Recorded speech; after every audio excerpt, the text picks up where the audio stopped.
Check, check, check, check, check, check, check, check. Good morning, everybody.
Okay, everybody can hear me in the live stream. That's great. Okay, first thing today, so that we know about this, we've been using Eevee all semester long because it's 90% of the way there and super fast. Essentially, for especially everything we've been doing, close to real time-ish. A lot of the render time is sent just not actually rendering, just getting the information from one part of the computer to another part of the computer. So our render time hasn't been horrible. It's been able to be not a major part of the workflow. But the Eevee render engine here is not completely physically accurate. The more physically accurate render engine in Blender that's there by default is Cycles. Cycles is going to do path tracing, and you can think about this as shooting a photon out of the camera. So thinking about framing path tracing as this kind of reverse situation that's happening in real life. In real life, the photons are bouncing around and they eventually end up shooting through the camera to the sensor or the film or through our eyeballs to the retina, right? That's what's actually happening, for as much as anything's actually happening. And then here in the computer, again, we're not interested in simulating a bunch of photons that don't contribute to the image. And so working kind of backwards like that is the way to think about it conceptually. Photon, for right now, you can think of a photon as a sample. And so this is how many we shoot out of the camera. The more you shoot out of the camera, the better the fidelity of the final image. Okay, so why not just use this all the time? Because unless you do a bunch of tweaking to it, the render times are longer. Not just sort of longer. If you misset the render times, it could be 100x, 200x as long as Eevee, which is why I've specifically told you over the course of the entire semester, like, don't even touch it, because it's like one drop down. You watch a tutorial on YouTube and they're like, now set it to Cycles and make it look great. Yeah, make it look great. That one drop-down menu increases your render time by 100 times. Or even 200 times, right? Maybe even 300 times, depending on what it is you've got in your scene. This is the part of the interface, the part where the UI in Blender completely falls on its face, okay? If the UI somehow communicated to you the amount of time it would change, how much of an effect this would have on the render time, you would click to a new window and open up like a full screen window with a warning on it that said, like, are you sure you know what you're doing here? You want to change this drop-down menu? But it's really just one drop-down menu at the top of the render settings that you can just real easily flick and then hose your render on. The other part of this that's confusing is that the defaults for just like vanilla, just downloaded Blender are set to bizarrely high numbers, so that you can get a image out of Cycles in some sort of reasonable amount of time, but certainly not with the default numbers. And the reason why they have the default numbers set so high is I'm not really sure what they're thinking there. Because, yeah, even on a quote-unquote screaming computer, it's going to be substantially faster or slower than Eevee. And then, as we'll see today, Eevee has gotten so much better that the difference in many situations is very minimal, right? When you're pretty much only using Cycles if we're going for very, very hyper-realistic, photographic image sort of quality. Any sort of stylized look, anything beyond, anything that's not that, the overhead of the render process just doesn't make any sense. So think about that, right? Am I making art that trying to look like a photograph? If so, there's another question mark there, like, why are you using computer graphics to do that? Could you take a photograph of this, right? I think that's a real question one should ask oneself when embarking on this, right? Are we just making super high realistic computer graphics to show it off? Are you a computer graphics researcher? If so, yes, that makes a lot of sense. Are you not? I don't know. Like, think about that in terms of your what you're doing artistically there. So let's begin this journey here. So in the sampling tab over here, right, we've kept it in Eevee, and Eevee's fast enough that we haven't had to really mess with much of the settings. We did a little bit last time to get the flame to look a little bit higher fidelity, and then we turned on the ray tracing, which is like similar to path tracing, but it's a faster version of it. We don't need to get into the idea here is that, again, we're starting to bounce photons around versus just having them hit something and die, right? Because in the real world, that never happens. They always bounce around for quite a while. So we switch it to Cycles. Let's see.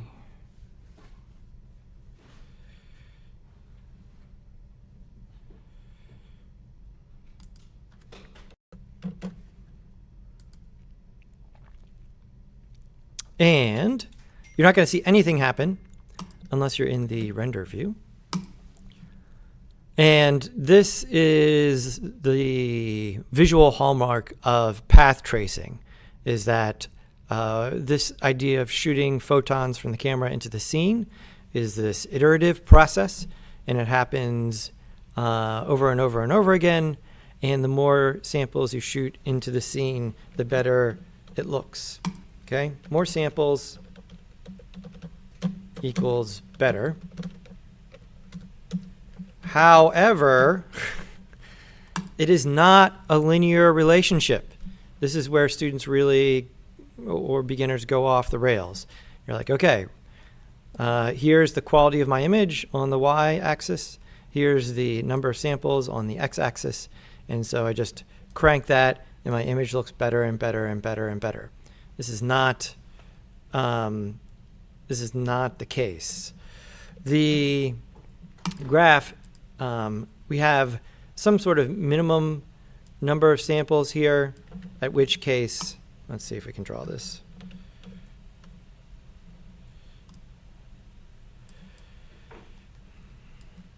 So as we start,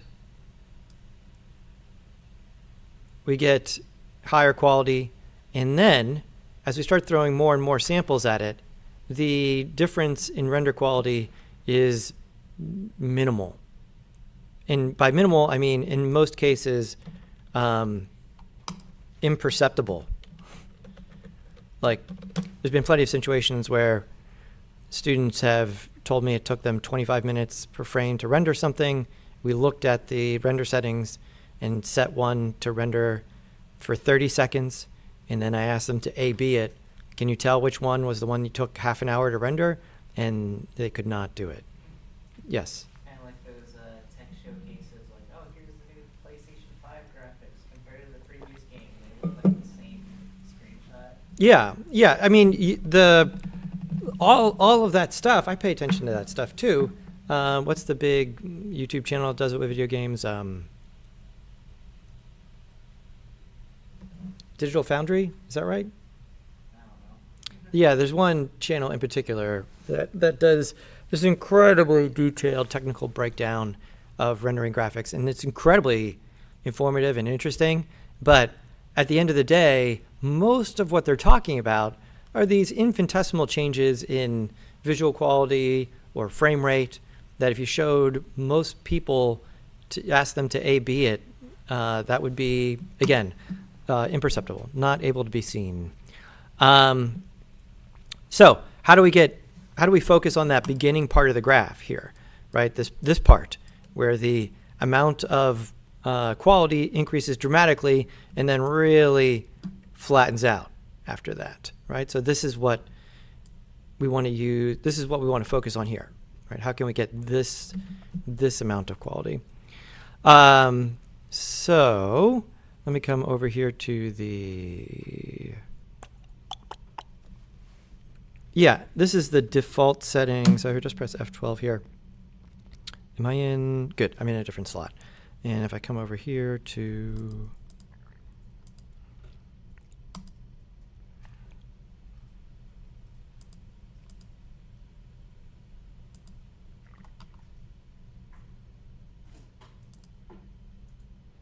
let it finish off here. There we go. Still working. Okay. So this is the default Blender settings, and I'm still rendering. You might be like, is he still rendering? It doesn't look like anything's happening. That's right. It doesn't look like anything's happening. But it's still going here, right? Because this is the total number of samples the default is set to in render, 4096, and we're only on 72. Still going. You may not have been paying attention to these stats up here very much until now. Now they matter because we can see the most important of these, this one. How much time is it taking to render this frame, right? So we're up to, past a minute already, and we're not even 20% of the way there yet. But not much is happening visually, right? And so you can see that we're well into that plateau at this point. So again, the reason the fact that the 4096 is the default setting is super perplexing, but it is. Anyways, once you change it once, then it should stay set, and then now that you're aware of it, you can work around this at this point. So big thing takeaway here: default settings practically useless, right? Unless, especially if you're even thinking about animation, right? Again, you could use the default settings and just be really good at time management and just know that, like, okay, well, I'll press render on Friday for a project that's due on Tuesday, and I'll be good. Assuming that the power stays on at my house for the next 5 days and there's no interruptions in service. But yeah, that's the idea. We got to make some changes to the default settings. So some big ones, some big levers to pull on here. Once we go to cycles, having your viewport be how you're looking at it. No. Okay? When you do this, now, your computer's, this has been happening the whole time before, but it hasn't mattered. Now it matters. So here, you're asking your computer to render this with cycles, your viewport, and then as soon as you press S12, it's doing a second cycles render, right? And again, the computer is a box with limited resources. You're asking it to do not twice as much work. How many pixels are in the viewport compared to how many pixels are in the images that we render? Let's be specific, because it's a number that you should have memorized in AVC 184. What is the size of a high definition frame in pixels? 1920 by 1080, right. What is the size of the screen you're probably working on? 1920 by 1080. Probably more, right? Most computers these days are 4K-ish screens. I don't have a 4K screens. Okay. Well, come on, Marcus. You should have a 4K screen. You should get one. But so that means that the number of pixels here that is trying to spew out for the viewport, again, not twice as much, right? Again, the relationship between HD and 4K is that 4K is 1, 2, 3, 4 times as much work. And so this is a big one. If we have this on while we're also trying to render stuff, then you're just using a fraction of your computer power, because the other fraction of it is tied up trying to show you the viewport image, which isn't a great strategy, right? So we want to be, over here or over here. Both of these are going to be occupying a fraction of the resources of having it be on viewport shading over there. Okay, so while you're moving stuff around or trying to get a feel for it, yeah, this is fine. Having this set when you're in cycles ends up being kind of weird because, as you move it around, you get the very, very first pass. So it looks very, very pixelated. This is still pretty useful in terms of being able to understand what's happening with the light in your scene. And it's certainly light placement and light. But when it comes time to actually do the thing, you need to get out of the viewport here in the render view in the viewport, because it's eating up a huge amount of the resources.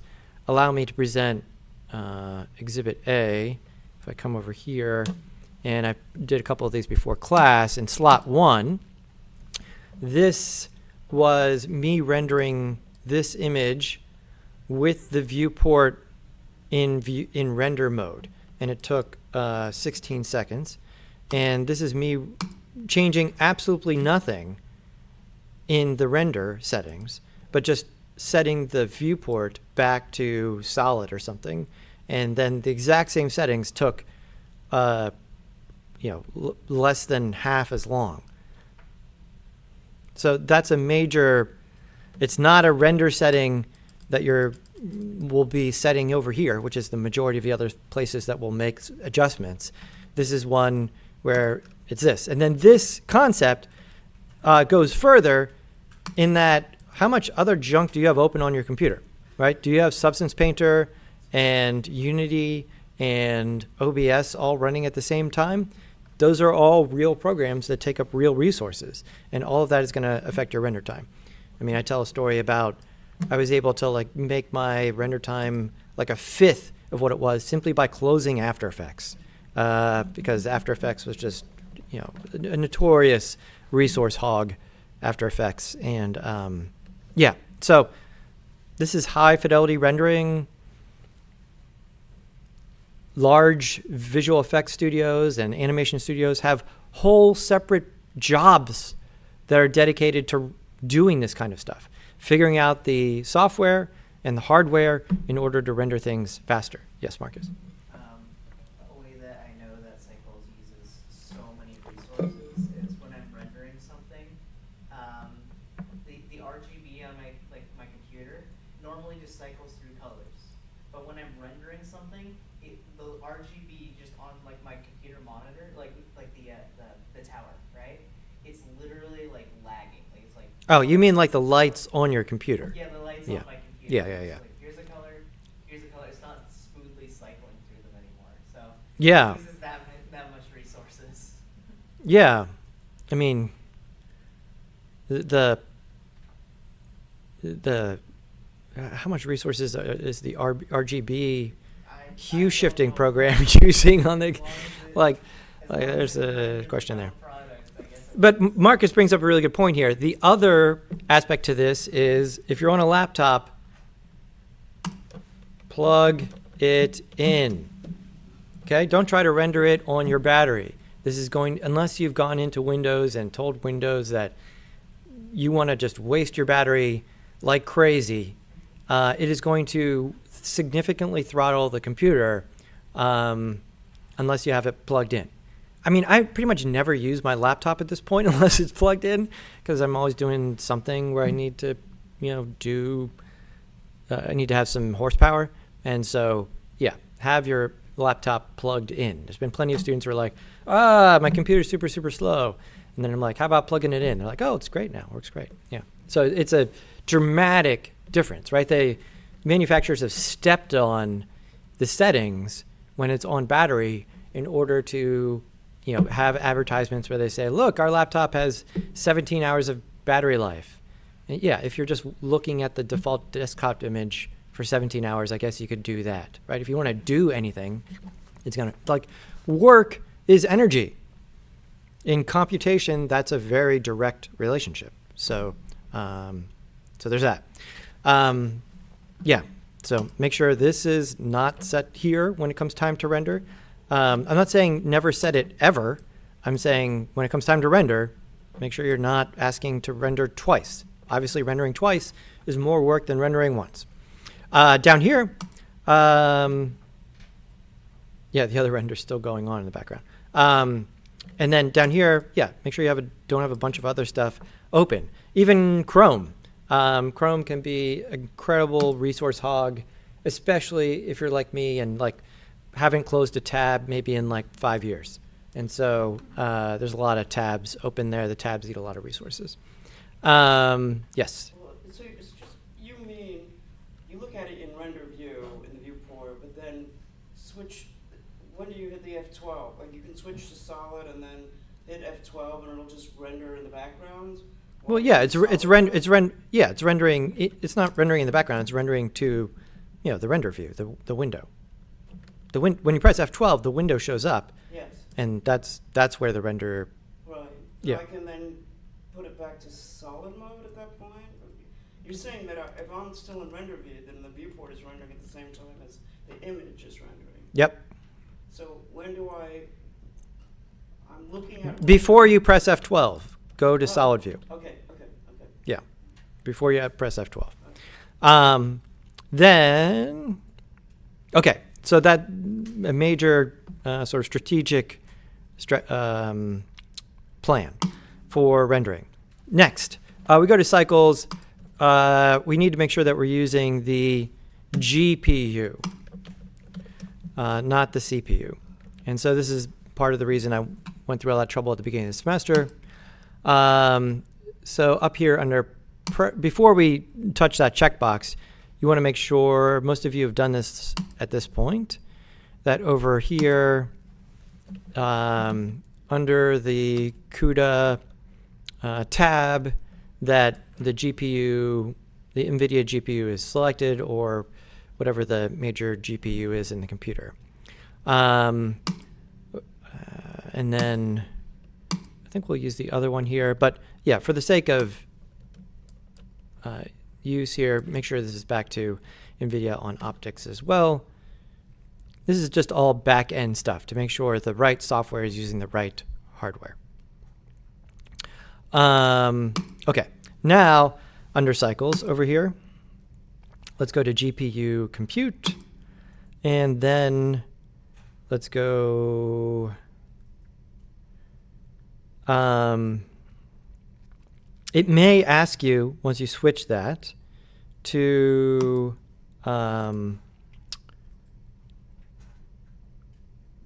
restart. I've switched it back a bunch of times and done all the configuration, so keep that in mind. If it does, usually when we're doing these things where we say okay, go ahead and use a whole different part of the computer, that's like a fundamental change. You need to reboot the stuff in order for it to work. So keep that in mind. Usually it comes up with, there's a warning over here that says hey, you need to restart the Blender in order to get that to work. Okay, and just to talk about that here, well, let's just make this so it's comparable. Next line down, the samples is a big part of this. So what we want to look at is the max samples, and then also you need to be aware here of both things. So the viewport and the render. This is like those two settings in the subdivision surface modifier, where it's how many subdivisions do you want to see in the viewport? How many subdivisions do you want to see in the render?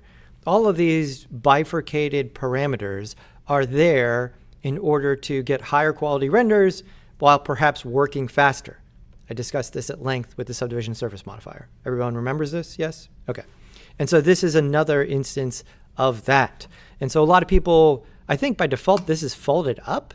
And so this number right here is the main reason it's taking forever to render if you just click cycles and hope for the best.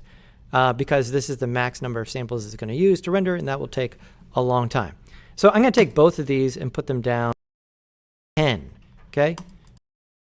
Which will produce something that looks a little bit noisy, but we'll be able to render images fast enough that we'll be able to test some things and get some results here. So now if I were, so samples, both samples down to 10 here, and I don't think that's a big deal right now. Let's look at this. Okay, this is slot 2. That took 1.72 seconds. If I switch back to CPU and press F12, the same settings take 5 times as long. Okay? Remember, what we're looking at here is the ratio of time, right? The difference between 1 second and 5 seconds in terms of like getting your homework done is not relevant. But if you want to do something more, you got to remember, if we're going to actually render animation, multiple frames here, usually our animations are 24 frames per second, so you can start doing the math here, right? Does that math hold up 100%, right? Can you take 5 and multiply by 24 times the number of seconds in your animation?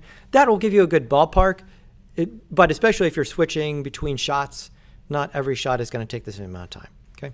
And it could be wildly different. So this is a huge lever to pull here, switching from CPU to GPU. So you need to switch to GPU, but switching to GPU will only matter if you've got the preferences set so that it's actually set for the NVIDIA one there, right? The NVIDIA setting, the NVIDIA card here renders 5 times faster than the CPU.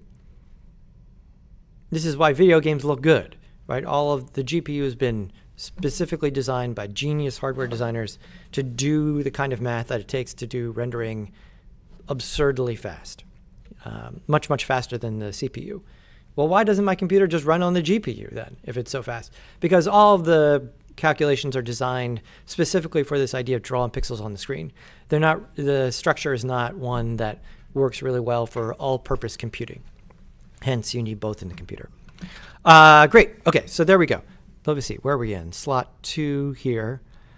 So we made the point that the GPU is faster. And now, once I put this down to 10, we can get an image pretty quick. I'm going to bypass the compositing for right now. Let's come over to compositing so that we can take that off the table as part of the calculations. And so I'm just going to take the raw and just run it over there and just bypass that stuff for now and then come back to it later.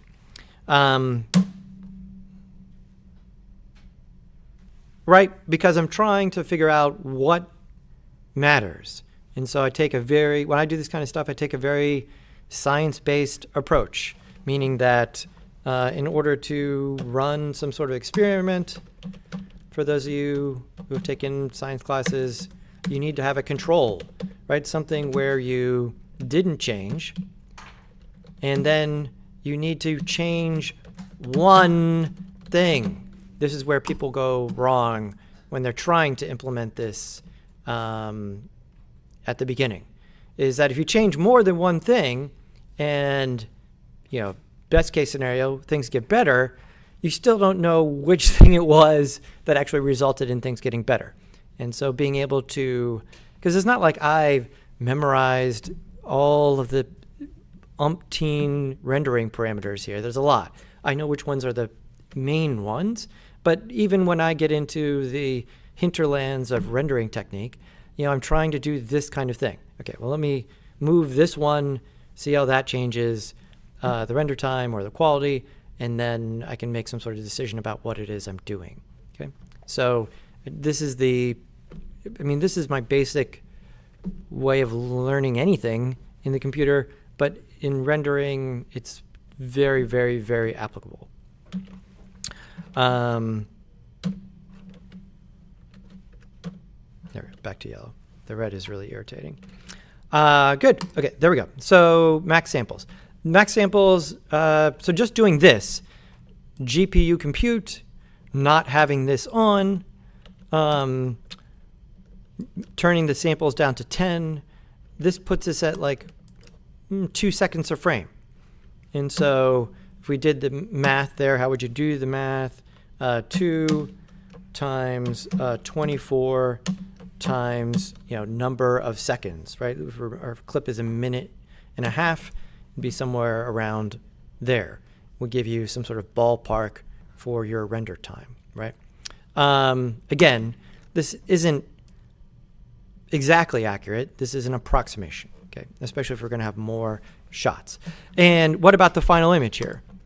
Pretty grainy, okay, when we're looking at it. And the grain that results from this, it's actually not grain. Grain tends to have a positive connotation in that this is something we want. We want it to, meaning artists specifically trying to reproduce the look of physical film, which you may or may not fall into that category. Grain is usually positive, right? This is what we usually refer to as noise. This is usually negatively discussed in that we want to remove noise from the final image. If we get noise in a real world film camera, it's the result of the chemical process of the film. Your F12 image right there, or is that just the normal? This is my F12 image, but I've turned off the post-processing. Right, so because there is, right, this starts to get kind of wacky at this point, right? There is the filter to reintroduce film grain into the image after rendering, right? So, yeah, you can totally put yourself in a situation where you're asking the computer to do a whole lot of work, which then it just erases in, in the post-processing by dumping a bunch more grain onto the final image, right? So, yeah, this is where we are. No post-processing right now. We'll put post-processing back on the end of the chain later, but for right now, we just want to look at, what are the pixels we're actually spewing out of the image. This people refer to this as in camera, which is a metaphor, obviously, when we're working digitally. But what are the pixels that Blender actually renders? Because remember, the post-processing, the stuff we learned about last week with the compositing, that all happens in the process after the initial pixels are generated in Blender. In our case, it happens all very quickly. You can see it happen, literally in the blink of an eye. You see this image and then it flashes away as the post-processing gets applied there. And if you're in the viewport render, is it constantly updating then? Yeah, if you have it set to cycles, every time you move the camera, it's starting the process over again. What it's doing here, so I see that. Yeah. It's pretty fast, but I only have it at 20. Yeah. Yeah, I mean, you can have usable numbers there. And again,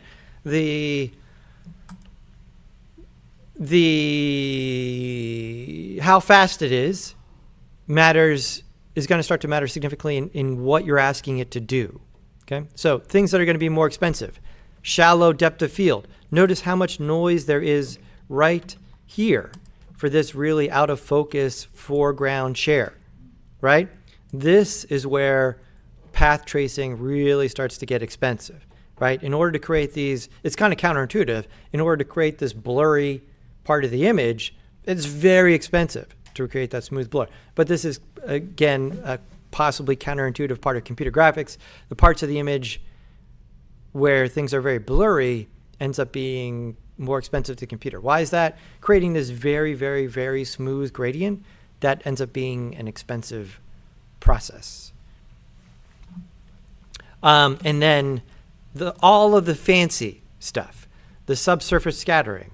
Once we put this glass on the table, right? Those things are much more expensive in path tracing because now we got more photon simulation to worry about.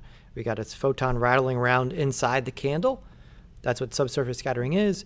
Once we have a see-through glass, we've got a photon going through the glass, and we got to look at what's behind it, or it's rattling around inside of the glass because the glass has internal reflections.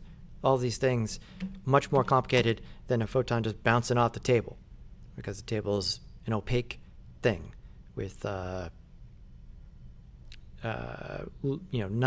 as complicated from a render standpoint as the candle or glass would be, and definitely not as complicated as the depth of field once we have that there, right? So these individual decisions start to stack up. So these are, again, sort of, what's the word I'm looking for?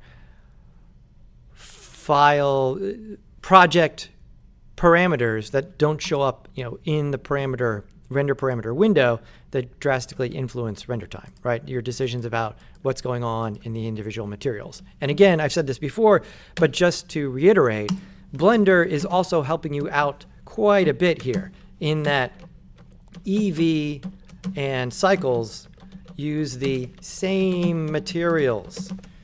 Okay, this is not the case in other situations, right? If you go ahead and that one drop down where we can go from Eevee to Cycles and then get a result, that is not always the case in other render situations. If you add a different path traced renderer to Blender, which you can, people use Octane. There's something that came across my feed that, what's the older one? No,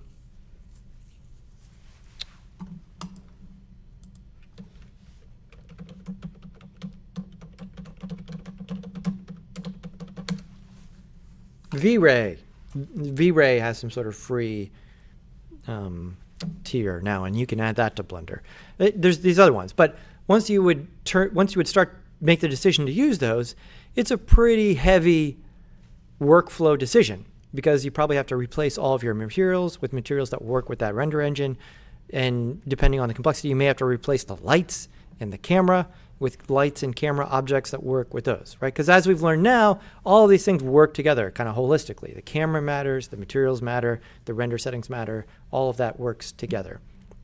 But Blender makes this easier by giving you a result if you just flip the switch from one to the other, because they've done a significant amount of back-end work to make the material structure functional for both of them. However, now that we're using Cycles here to create some still images, you'll see that things will start to diverge, right? They've done most of the work there so that if you switch to Cycles, you get an image which is mostly similar to what you would get in Eevee. However, the more you start to engage with some of the more esoteric render features like path tracing, like transparency, then things start to diverge, right? Because think about it, if they could make Eevee look just as good as Cycles and Eevee is much faster, why would you even use Cycles, right?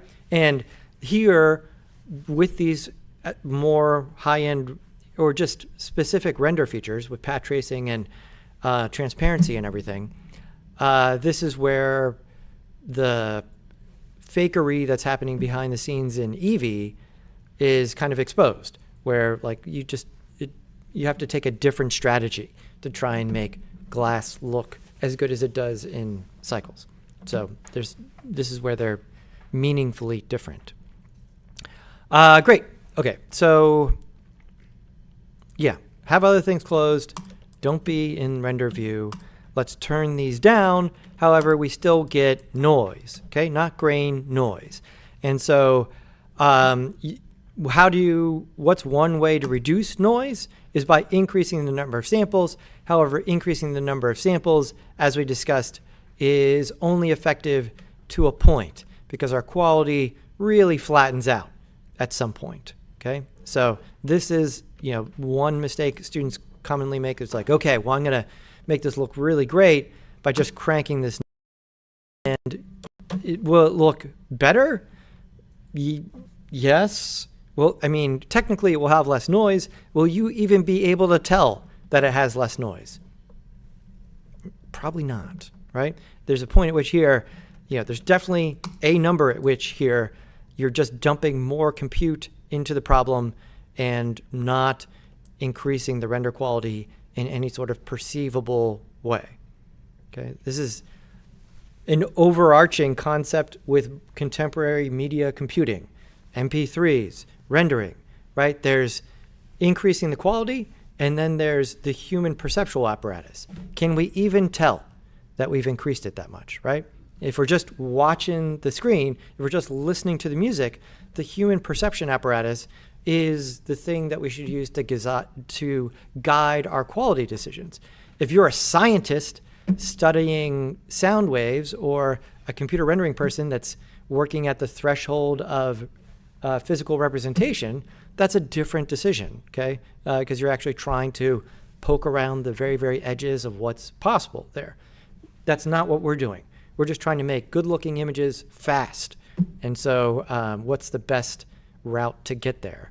We need to let our perceptual apparatus guide us, right? At the end of the day, how long did it take when I pressed the button? Does it look good enough when it's done? That's our ultimate guiding decisions there. So, for instance, let's go ahead and do this math here. 10 and F12, and that gives us this. And so that's slot 2. Let's go to slot 3, and I'll go to 100 and F12.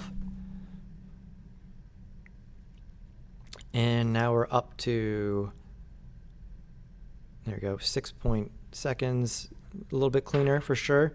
And then let's go to slot 4 and 100 and F12.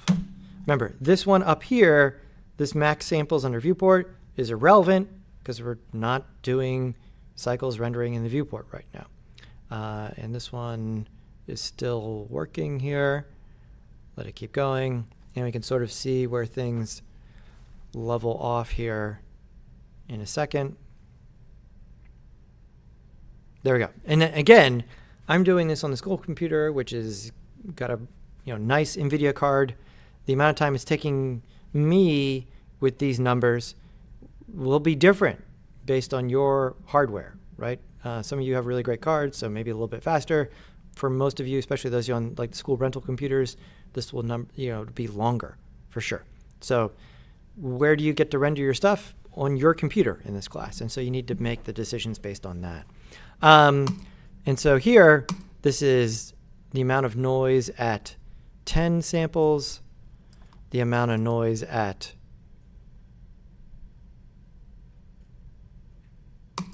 100 samples, and the amount of noise at, I forget which slots I was in, 500 samples, right? So being this, we've discussed this before, yes? The slot thing? I don't remember. Okay, so, We haven't, this is the first time. I was screwing around with it accidentally. okay, so sorry, over here,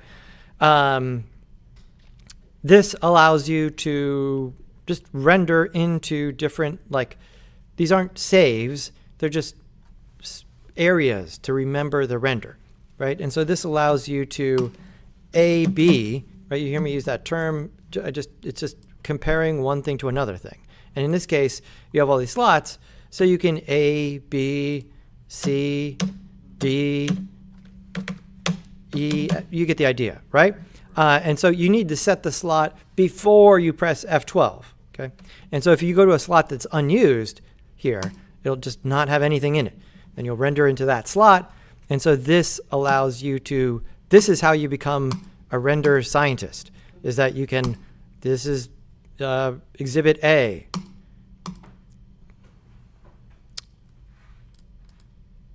This is exhibit B, and experiment C. We can, you can actually see the results here because you can see how subtle this is, trying to quote unquote remember how noisy it was, it's definitely best to look at this and actually make decisions based on evidence. So again, the areas where it's most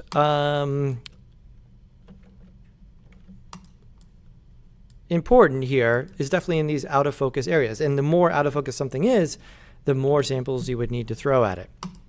And so here we're able to, you can see how much better the out of focus quality becomes at 500 samples. But 500 samples was way more time, 22 seconds a frame, versus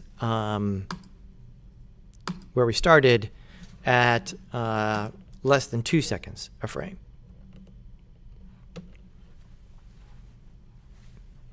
So the slots, okay, so this allows you to make these kind of comparisons, and it's not just this parameter, it's a totally different render slot, so you can change a bunch of things and do that. If you're trying to zero in, don't change a bunch of things, but you can compare one render to another in a very direct way. When you change a slot, does the outliner show you, does that also change with it? So you can look No, at no, it doesn't remember that stuff. Yeah, you would have to save incrementally with those settings Right. and then render. And screenshot. Yeah, yeah. All it's doing is storing the pixels of the render. Yeah.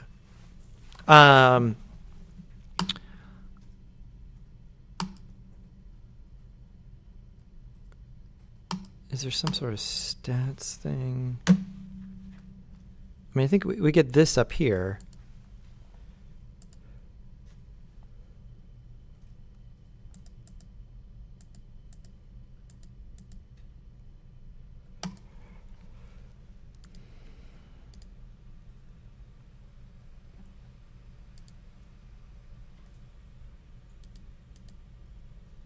Yeah, you just get this in terms of, that was how much time it took. Okay, great. So more samples equals better, but only, within a specific section of the render quality graph. How do we get rid of noise if we don't want to just spend more samples, because it definitely has diminishing returns at some point? Enter denoising to the rescue. So denoising is an algorithm that does exactly what it says it does. It removes noise. This we also want to run on the GPU because it can run on either one. So just like we made this selection to make sure that the rendering is happening on the GPU, we want to make sure that the denoising is running on the GPU. This sounds great. Why don't we use it all the time? Too much is definitely going to smear your image. It's an amazing algorithm. It's not magic. Again, we're constrained by the laws of physics here. So the algorithm itself, we want to get enough information in there. Ultimately, we're going to balance between the number of samples and the amount or sort of strength of the denoising. But the denoising allows us to use dramatically less samples in order and still get an image that can look good under most circumstances. So now let's go to slot 5 here, which is empty, and I'll put this back in, the really fast one, and then I'll add the denoising on top. And here, yeah, let's stick to this one for now. This is which denoising algorithm are we using? This one, Open Image Denoise. Wouldn't it be great to denoise images really cheaply and fastly? Yes, right? This is another one of those situations where market forces run directly into everything else in terms of it'd be great to figure out the best way to do this and then license it to everybody else. And we want to make sure that we're using GPU. Those are the main things. And so now if we F12 on this, let it do its thing. There we go. And so that's done already, 1.92. And so the difference in time there, very minimal between the 10 sample before, right? So this is the 10 sample with no denoising, and this is the 10 sample with denoising. This is the 500 samples with no denoising. So you see the power of the denoising algorithm there, right? This image, comparable, still definitely some tiny noise there, and 22 seconds. This image,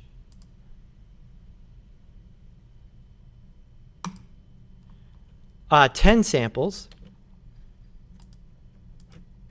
I think visibly smoother here.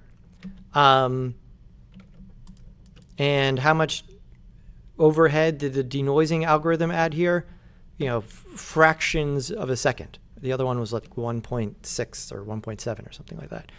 So quick that like you're not going to be able to tell, right? I haven't run into a situation where the bottleneck, right? Once you start to chain all of these things together, you have to think about this in terms of like, as I process things, what is taking the most amount of time in the process? Is it the samples? Is it the denoising? Is it the post-processing? And whatever the part of the process is, it's taking the most amount of time, that's the first place you think about making optimizations. This is your bottleneck. And so this, in video game engineering, this is, I find it incredibly fascinating in terms of they're sort of working at the threshold of the computer hardware, and so there's this offset between the amount of compute and the amount of memory, and then sliding those things back and forth. Anyway, what is the bottleneck here? My point is that turning on this checkbox, the denoising one, I have never found this to be the bottleneck in my workflow. This was not the thing that was turning up the time. It seems, however, these denoising algorithms are designed, which is way beyond my pay grade. Like this is never something that's going to add too much time. Will it make the image artistically unacceptable? Perhaps, okay? That's a different thing than it taking too much time. So, for instance, how far could we push this? Let's go into slot 6 and do one sample. And so at one sample here, 0.95 seconds, most of that render time is probably not even the rendering. It's just trying to get the data off of the CPU into the GPU, right? And this is super, super noisy, right? Under pretty much every conceivable artistic context, this would be unacceptable, right? Unless you're a lo-fi artist trying to make a bunch of stuff that intentionally looks bad. Is that a legitimate artistic, strategy or message to have? Sure. My message to students is that I don't know if that's a great professional strategy to have as a, animation student. Is that like, look at all this stuff I made that's intentionally looks horrible. I'm not sure there's a lot of people ready to hire you for that kind of thing. You're at what, 5 there? One. Oh, One sample. But now let's do one sample with denoising. Hold on, I wanted to put that in a different slot. There's the one sample. So that's slot 6. Here's slot 7. One sample with denoise, and run that. And there we go. Right, so one sample with denoise. Right? And now, we're 1.3 seconds. So, yeah, in this instance here, with not a lot of weird stuff in the scene, even with this shallow depth of field, for this shot, okay, this is all context dependent, okay? The decisions, the specific numbers I'm changing to here are not the message to write down in your notes. The directionality of the changes I'm making are the important part to understand here. What got raised, what got lowered? Because the degree to which you'll raise and lower them will change depending on what it is you're trying to render. The view, the amount of depth of field, the amount of glass in the scene. This is the whole thing, a bunch of subsurface scattering candles, right? In which case, the numbers may need to be different, but the way, the directionality of the numbers that you're shifting should have similar effects on the render time, okay? So, yeah, here we're using, cycles. We're down to 1 second. We're getting a, just around 1 second render.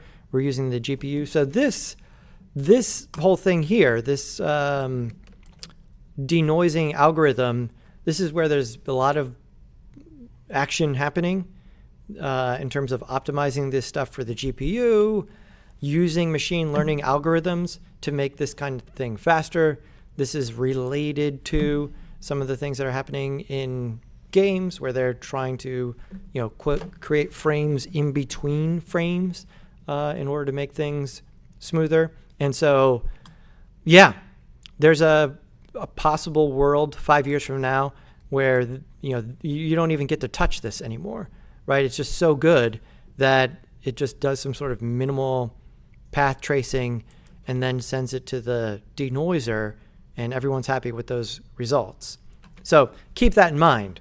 As things get better here, and there's a lot of shifting constantly in this part of computer graphics, these parameters change in terms of like, okay, well now, before you had to know something to adjust this parameter, and now it's better. So why would anybody want to turn it to a adjust this parameter in a way that's going to make the render worse? Then let's just take it off the table and have it run in the background algorithm and make sure that people can't ruin their render with that. So keep that in mind. The information that we're learning here is not evergreen.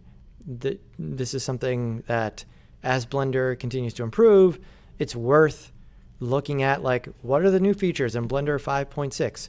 What are the new features in Blender 13.4, right? In terms of, that's going to matter in terms of setting the render there. Now, what I would like to see is the Blender Foundation do a better job of like making the defaults over here as they work, do a bunch of amazing work on this, making the defaults things that would work for 90% of the people, which they do in other parts of the program. It's just this one part of cycles that seems bizarre.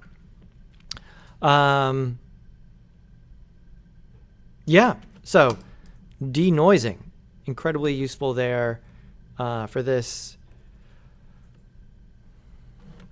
Turning the samples down and using the denoise, super useful. Making sure that we're not asking it to render twice. Managing the other work you're asking the computer to do. All of these things are incredibly important. Does anyone give me a thumbs up in the live stream there? You guys are hearing me, right? You should be hearing me. Dear God, I hope you're hearing me. Okay. Yeah, they would have said something at this point. Great. So that's there. There's a lot of other stuff. We're not going to worry about a bunch of the other things at this point. Notice there's no like quote unquote ray tracing checkbox to check here, because path tracing, just by opting into cycles, we're bouncing photons. Okay. That's the next thing down here to be aware of, is the number of bounces. Okay. So light paths down here, and then total. And so if we were to, let's render one more time there. Now let's move up a slot to 8. And look at this. I'm going to turn this off for a second and then turn the light bounces down to 1.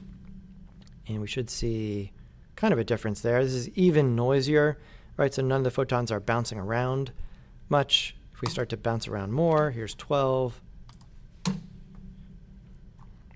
In terms of what we're seeing, we're not seeing a whole bunch of difference here. We'll come back to that when we put some things in the scene where it starts to matter a little bit more. So now we're in a situation where you could get a cycles render that would be usable for animation, not just a still image, because we're down in the neighborhood of, 2 seconds per frame. As a student, your time management should be good enough to manage 2 seconds a frame, right? That's pretty good in terms of getting all of the images out there. If we stack the compositing back on and here, right? Because again, the whole pipeline matters here. So let's disconnect this.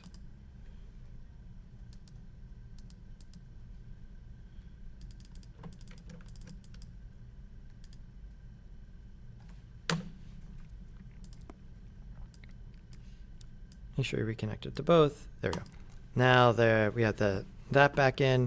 If we render again, yeah, it does the post-processing there. Post-processing, pretty insignificant, right? In terms of render time, partially because I had flipped the post-processing algorithms to be done on the GPU. We might be able to see some difference if we switch it like that. Very, very minimal, but slight fractions, tenths of a second, right? So the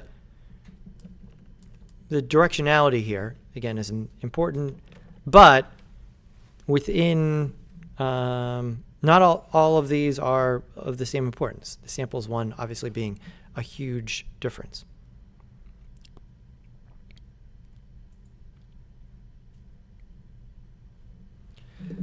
With this in mind, if you just want to remember one strategy here, it might be this, right? So time limit. Now, instead of thinking about the number of samples and the acceptable quality, trying to increase some sort of quality threshold, this allows us to think of it more like a student with poor time management, where I've only got an hour to get this thing in, right? And so just make it look as good as you can with 2 seconds a frame. In which case, you can turn this up 100, but say quit after a second. So just get in as many samples as you can within that second, and then denoise. And so now it would run that, and we're not going to see much of a difference here, but that brings us in. It ran 1 second for the samples, then extra time for the denoising, and then some extra time for the post-processing, which I think I didn't set back to GPU, and so that's even faster here. And so now if we came back here and ran that again here, right, that's moderately faster. So especially this also, this putting it at 0 means render all the samples that I've told you to render. Setting a threshold here puts a clock on it. So you're like, this is a perfectly reasonable strategy. Don't remember anything I've told you here and just set this to 5 seconds, and you'll never have to render more than 5 seconds a frame. So that'll mean that there's a ceiling to the quality of the image that you can produce.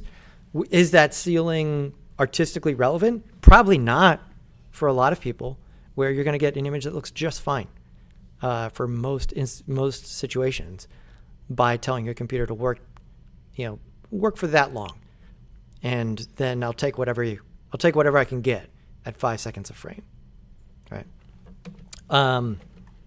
So a different way to conceptually frame the problem. I've got this much time. Computer, do the best job you can with this much time, right? So you're turning the computer into much more of an analog for you as a student working on the thing. Well, I've got to get this done by Tuesday.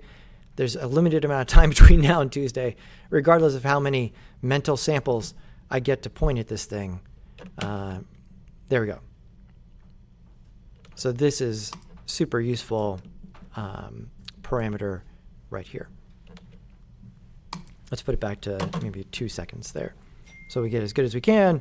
Then we'll use the denoising there. And yeah, so a bunch of things to set to GPU. The different parts of our pipeline. What are the 3 parts of our pipeline? The in-camera render, which is where we do the samples. And so that means that in the cycles, we set that to GPU. Then in the denoise, that's GPU number 2, we want to make sure that that algorithm runs on the GPU. And then number 3 here is in the compositing, which is our post-processing.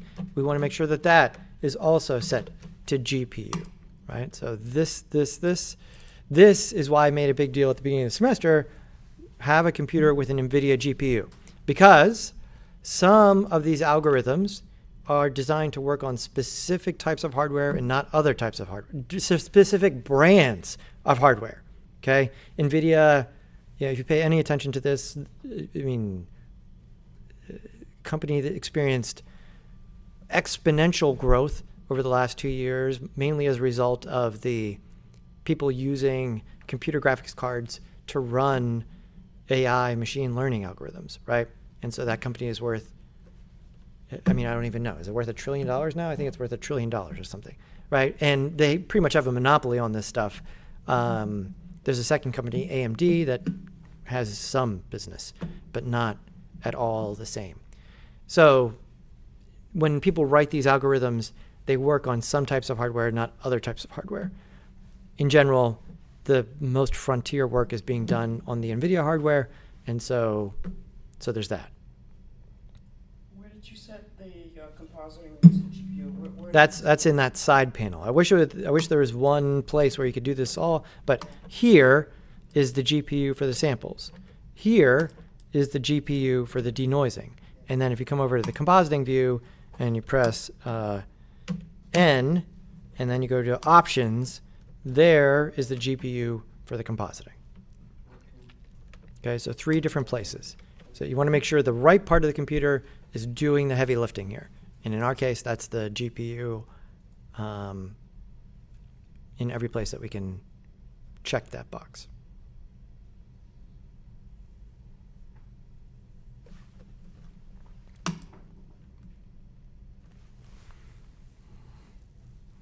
Any questions about what we've laid out here? Yeah. Mm-hmm. I thought you were bypassing, I know you're just showing where to do it on the GPU, but I thought you were bypassing the compositor for this demonstration. The last image that you put up, that's not using the compositor. The candles are, the very, the aberration. Yeah, I just turned it back on. Like, Oh. yeah, like when I went back into that window and tried to delete that cable and then rehooked everything up. Yeah, like now it's hooked up again. Okay. Yeah. So this is the full pipeline here. We're taking 2 seconds. That like we're definitely running out of. We're hitting the time limit before we hit this. It'll tell you. No, it won't tell you. We'll tell you over here. It doesn't really matter.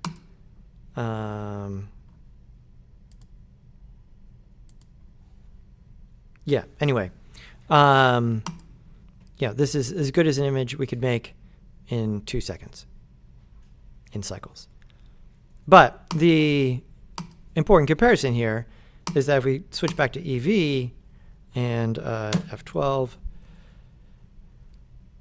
right, and so here is the other main comparison of cycles versus EV or EV cycles. So there's some now, because we're using post-processing, we're using some other stuff, you can see that we start to get into some difference there. I mean, there's some, so is it worth it to use cycles, right? Look at the quality of the depth of field here being a lot more subtle with the default settings than it is in the Eevee render, right? But Eevee is also tweakable, right? You can go in and really dive into those settings there. But the things that are more optically complex, right? So it's worth knowing something about optics, right? So shallow depth of field, that's actually the photons being spread out across the sensor or the retina. Subsurface scattering, it's the photons rattling around inside of an object.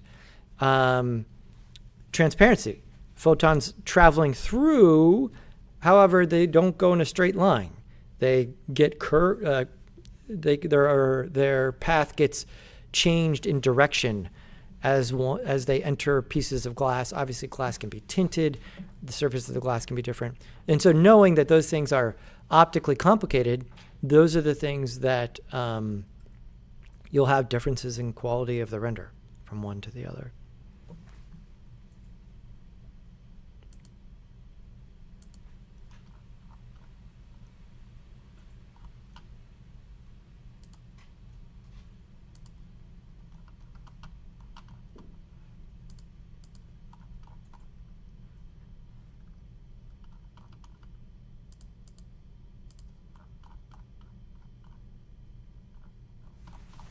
Okay.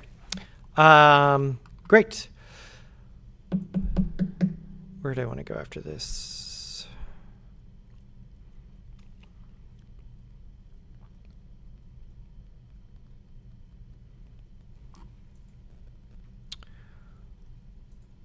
Let's bring in the glass.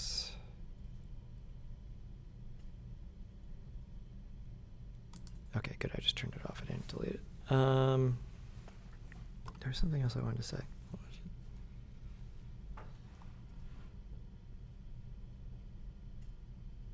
it? Okay.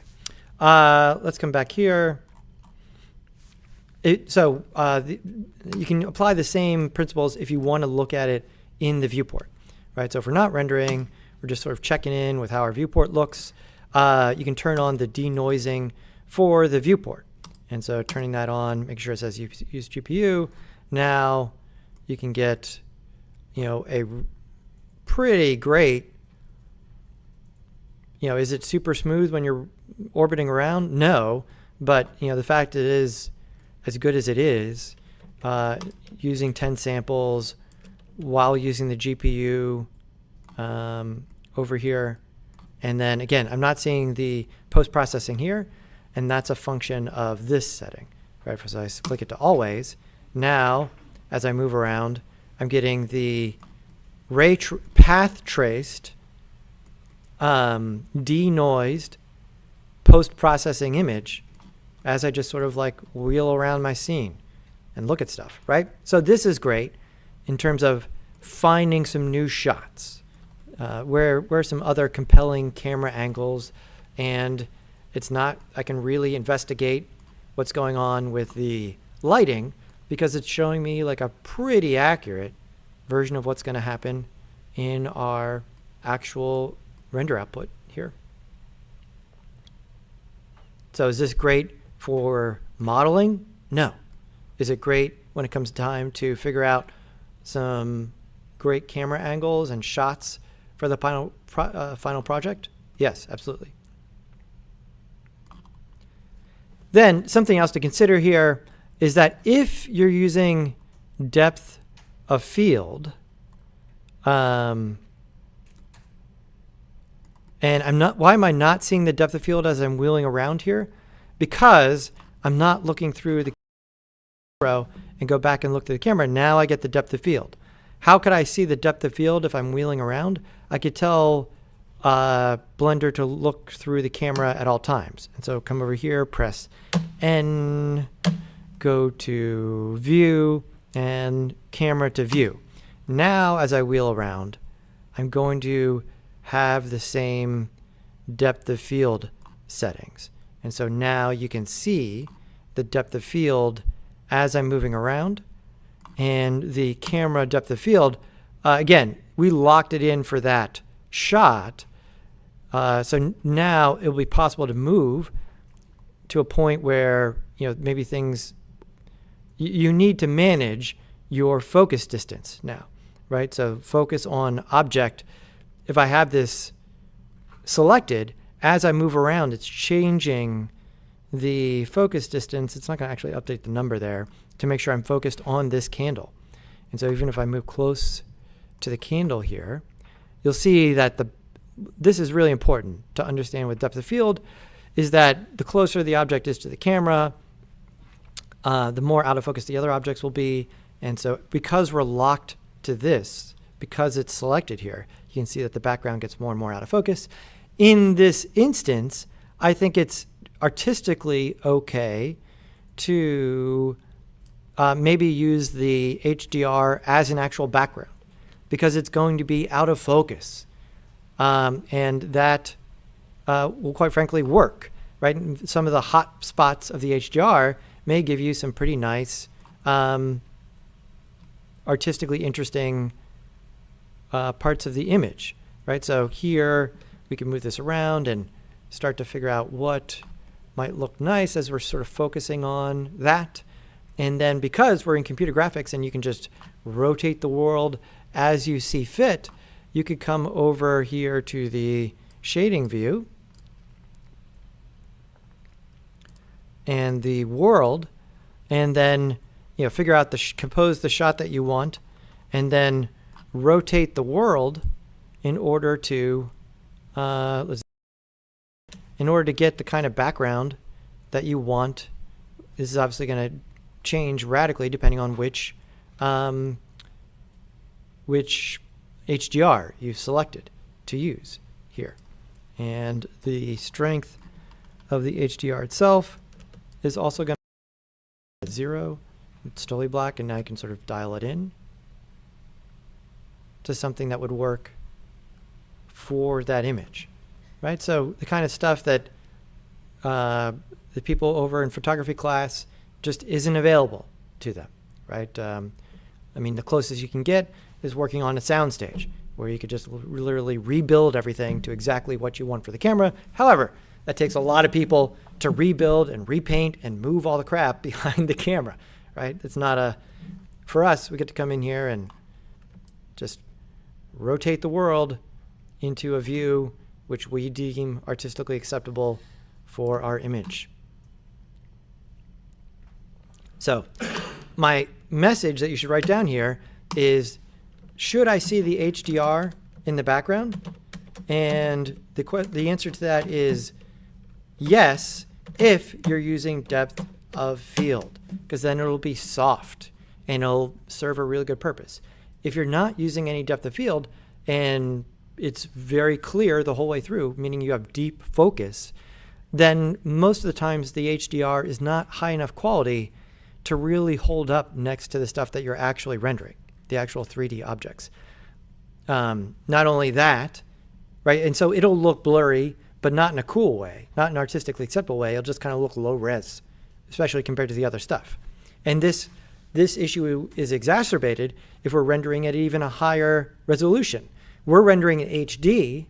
You could be rendering at 4K, in which case the HDR will look even softer compared to the actual computer graphics. But if we're using depth of field, shallow depth of field here, right? People use those two terms interchangeably.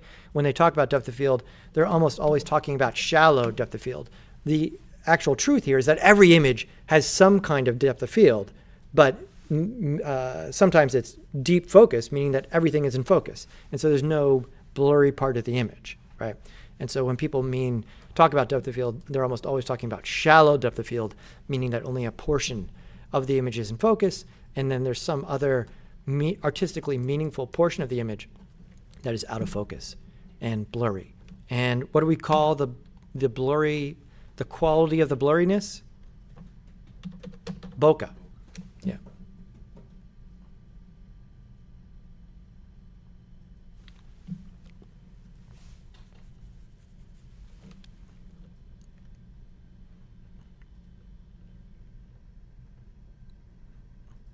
You can game this even further.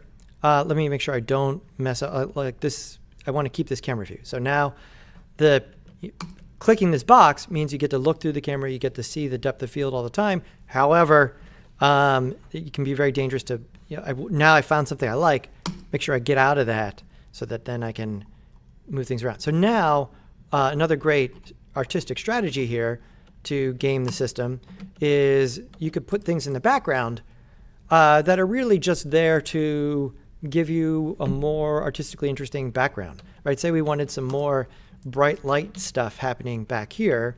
We could Shift A and just make like a mesh, scale that way down, and let's look at it from the top and just move it back where it's going to be in the camera view, give it some sort of emissive material. Come in here and under emission, turn that up, and then camera, and now, if this is far enough away, it just looks like blurry stuff, right? And so now you can sort of art direct the HDR environment to an extent by doing that, right? And sort of if you need to create just more visual interest in the HDR there, the more out of focus the background is, the more usable this technique becomes in terms of you can, all the sort of modeling rules where you don't want to skew things, none of that matters now because it's just sort of just borderline artistic gesture that's happening in the background. And so you can just sort of dial that in to art direct the perfect blurry background for the image that you're seeking to create, right? Back here, because even motivating this stuff in terms of like the what is it that's emitting this light, none of that becomes particularly relevant here because it's just background out of focus stuff. It's so out of focus that it doesn't even really, we don't need to really even think about it on that level. Like, is this a candle on another it doesn't matter, right? It's just sort of background content there. But again, highly dependent on the depth of field for the camera, which is going to be this setting here. And again, this is the thing you need to memorize. Lower f-stop number is going to mean blurrier. Higher f-stop number is going to be clearer. And if you've built your scene to scale, something in the low range is going to be 1.8 to maybe, 2.6, right? That would be an image that would give you what's typically referred to as a shallow depth of field. That's if you've modeled your scene to scale. And that it's also if your scene is quote unquote regular stuff, okay? It's not abstract or an alien environment where all of the rules about typical scale, human scale, matter. And then if you wanted something that had deep focus, something higher than that, f-stop of 6 plus, up to maybe 22, something like that is going to give you everything in focus in the shot, right? And this would be what's referred to as deep focus.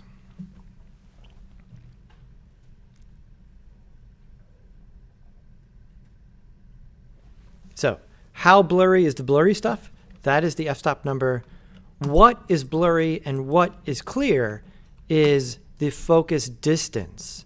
And again, we have a big advantage over all the people in photography class where you've got to dial in the focus to exactly the object you're trying to keep in focus. So in most movie situations, this means the person's eyes, right? If you're doing a very, very shallow depth of field, this is the culturally acceptable thing, is to make sure the eyes are in focus because that's where we look as humans. And here we just get to click on the thing that we want to be in focus. And so if I don't want this candle in focus, now you see how the background has come into focus, and now this is obviously kind of like, what is that?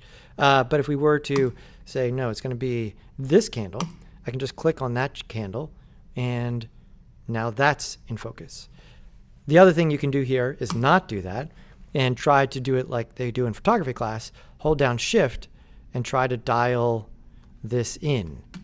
That would give you can sort of see it at 0 and then dial it up. And yeah, you can see now, especially if we were to dial this down to like a really low number where things are really, really out of focus. See the amount of noise happening here, right? We've made the depth of field extreme.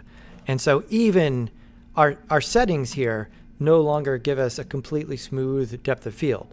We would need to allocate some more time to this render, because the more out of focus it gets, the more optically complex the bokeh is, right?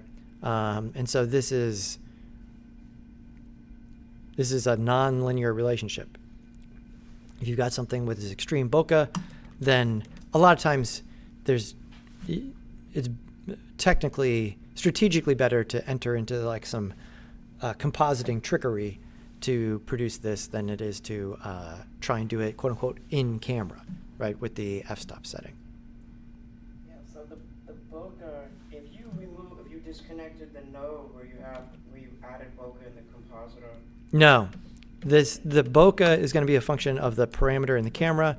Over here, and it's in camera, right? And so even if we bypass it to here, yeah, right, there is no depth of field. Where's the bokeh? The glare? Is it the glare? I didn't get to this part. Yeah, the glare is the. I deleted that thing. There we go. Disconnect that. Put this back here. Put this back here. There we go. Make sure we render. Right. So no post-processing. The out of focusness is a result of the camera settings. Okay. So depth of field, the way we're doing it right now, is not a post-processing setting. It's an in-camera setting. I'm just wondering how the HDR can actually become the windows in that construction scene. How that is actually usable to make a light source. That's what it looked like. Do you understand what I'm saying? You mean like we're seeing it here? Like, Yeah, I mean, when you turned up, when you turned it down the depth of field, so it was very blurry in the background, they became, the windows in that simple JPEG, right, are becoming a light source. It looked like it was really, really there, you know, for lack of a better. yeah, I mean, the HDR is not only for the background, it's contributing to the reflections, and especially once we go to cycles, it is contributing to the light, right? So again, the best strategy is to have an HDR that gives you some sort of base variety in the lighting, and then some other light sources that help, because the HDR by itself is usually going to be fairly noisy as a light source. So yeah, it is any HDR. The fact that you put it in the world skybox slot, we were using for lighting before in EV, but EV, because it's faster, it's kind of cheating way more.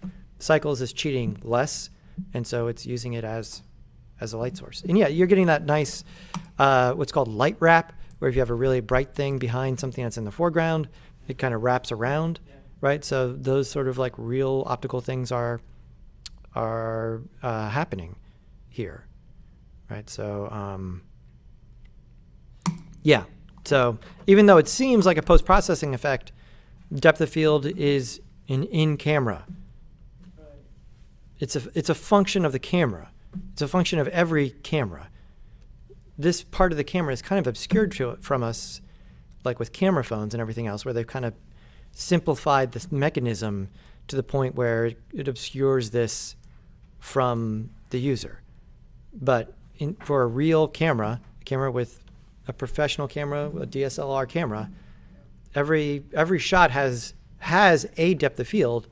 That doesn't mean it's blurry. It just means that there's some sort of spread across the lens of the photons that are being captured there.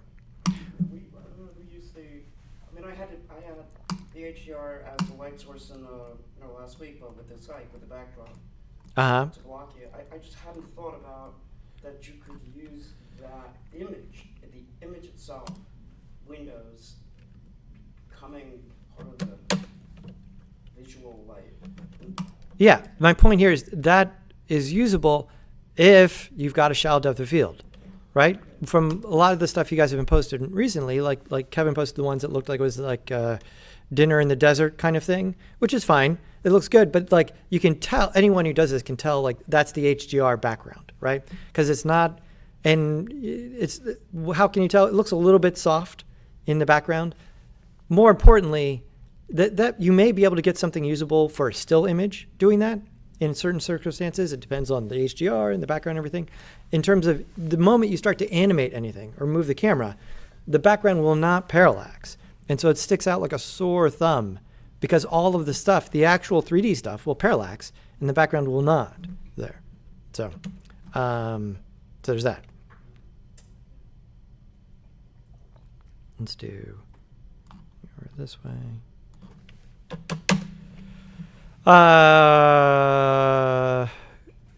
Okay, the glass. Let's put the glass on the table. And so the glass here, I used a curve and just traced the shape of 1/2 the glass. And the main thing here is that instead of extruding it, we sort of spin it around to make the glass shape. And the thing that does this in Blender is called the screw modifier. That's the thing. In other programs, this is called a lathe. And even in Blender, if you do it not with a curve, but with an edge, it's called the lathe tool. For those of you who don't know what a lathe is, this makes a lot of sense. A lathe is something that spins something around really fast. And so anytime you make anything that has radial symmetry, a bat, a drumstick, table legs, and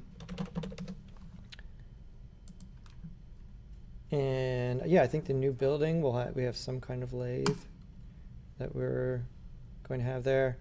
Let's see here, as this gentleman starts actually lathing something. There you go. It's spinning around.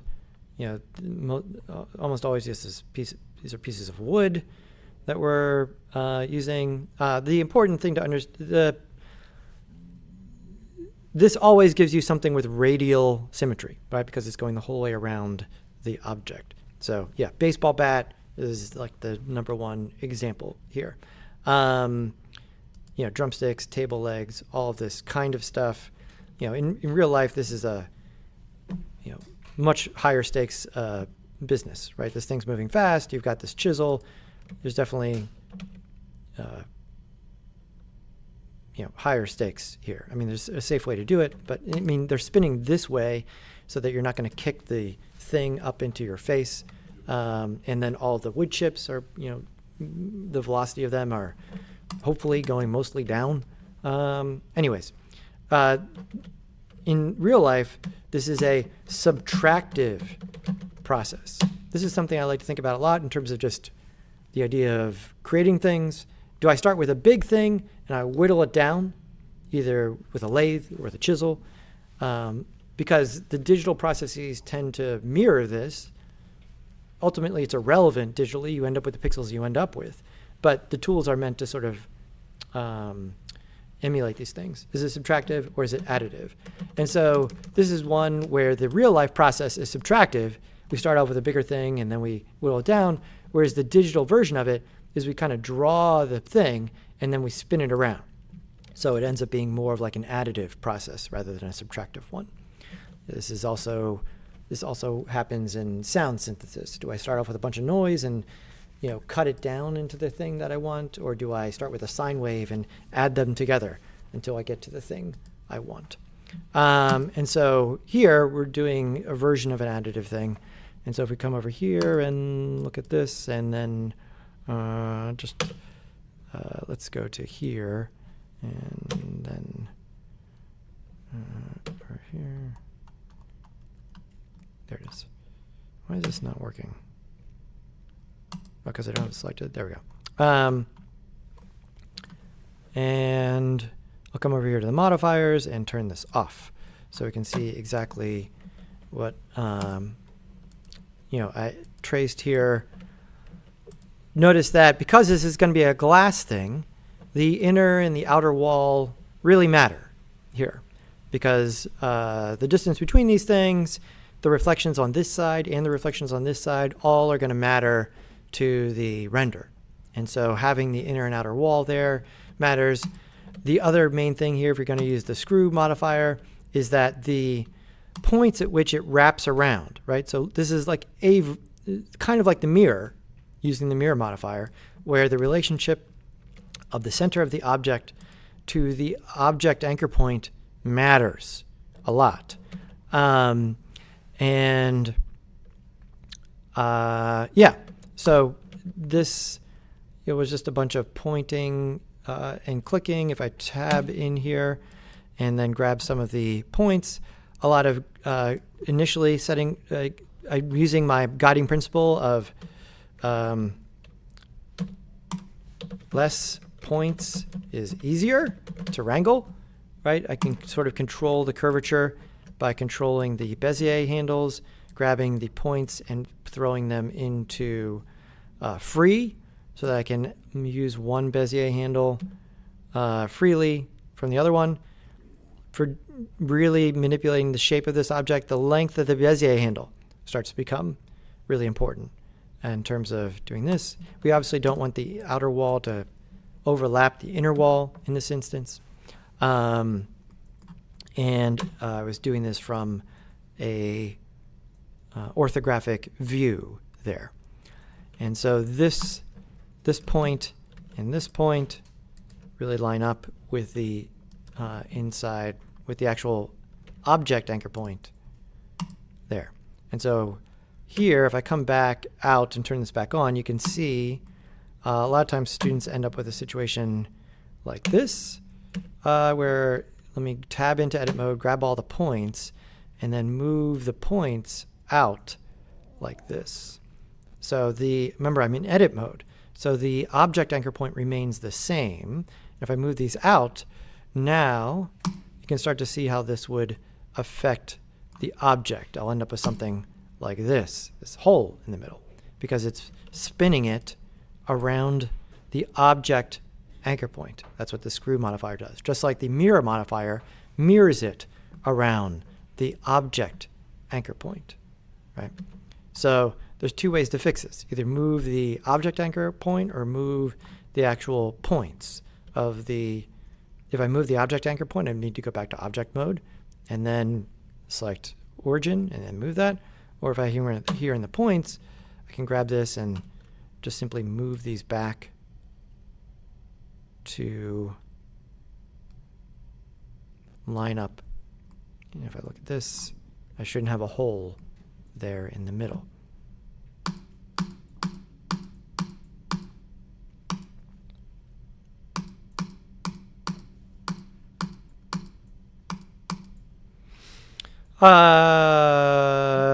Viewport, the steps here are sort of how many radial steps we have going around. And so you can see we need to achieve a significant level of smoothness there. The amount of subdivisions going in the other direction here are going to be a function of the actual path, the curve. And so here you can see that this changes the amount of subdivisions happening that way.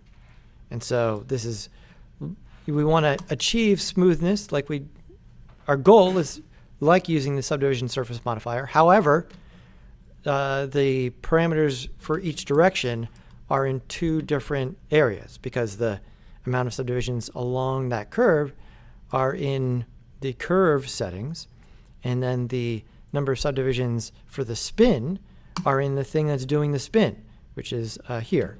And again, viewport render, for our purposes, make those, once you dial in the number that you want, so that you don't end up with a situation where it looks like this in the viewport, and then it looks way worse in the render there. So I'm not going to make these numbers the same. There, and then I believe that this one actually has the same. Yeah, so here, make this 11 as well.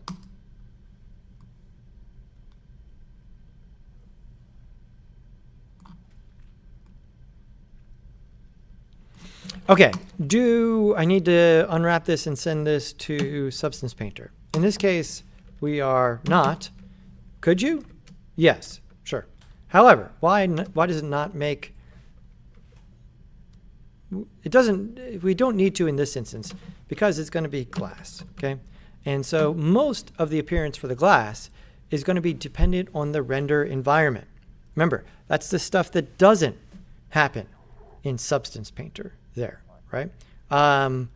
In Substance Painter, we haven't been baking in the lighting and the HDR, right?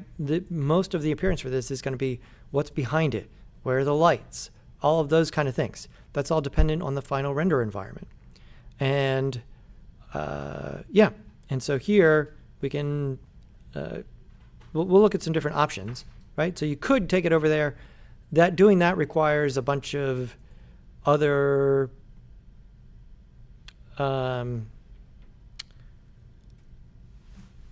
we can make it work here because it's going to be glass and because it's going to be uniformly glass, right? The whole object is glass and it's mostly the same.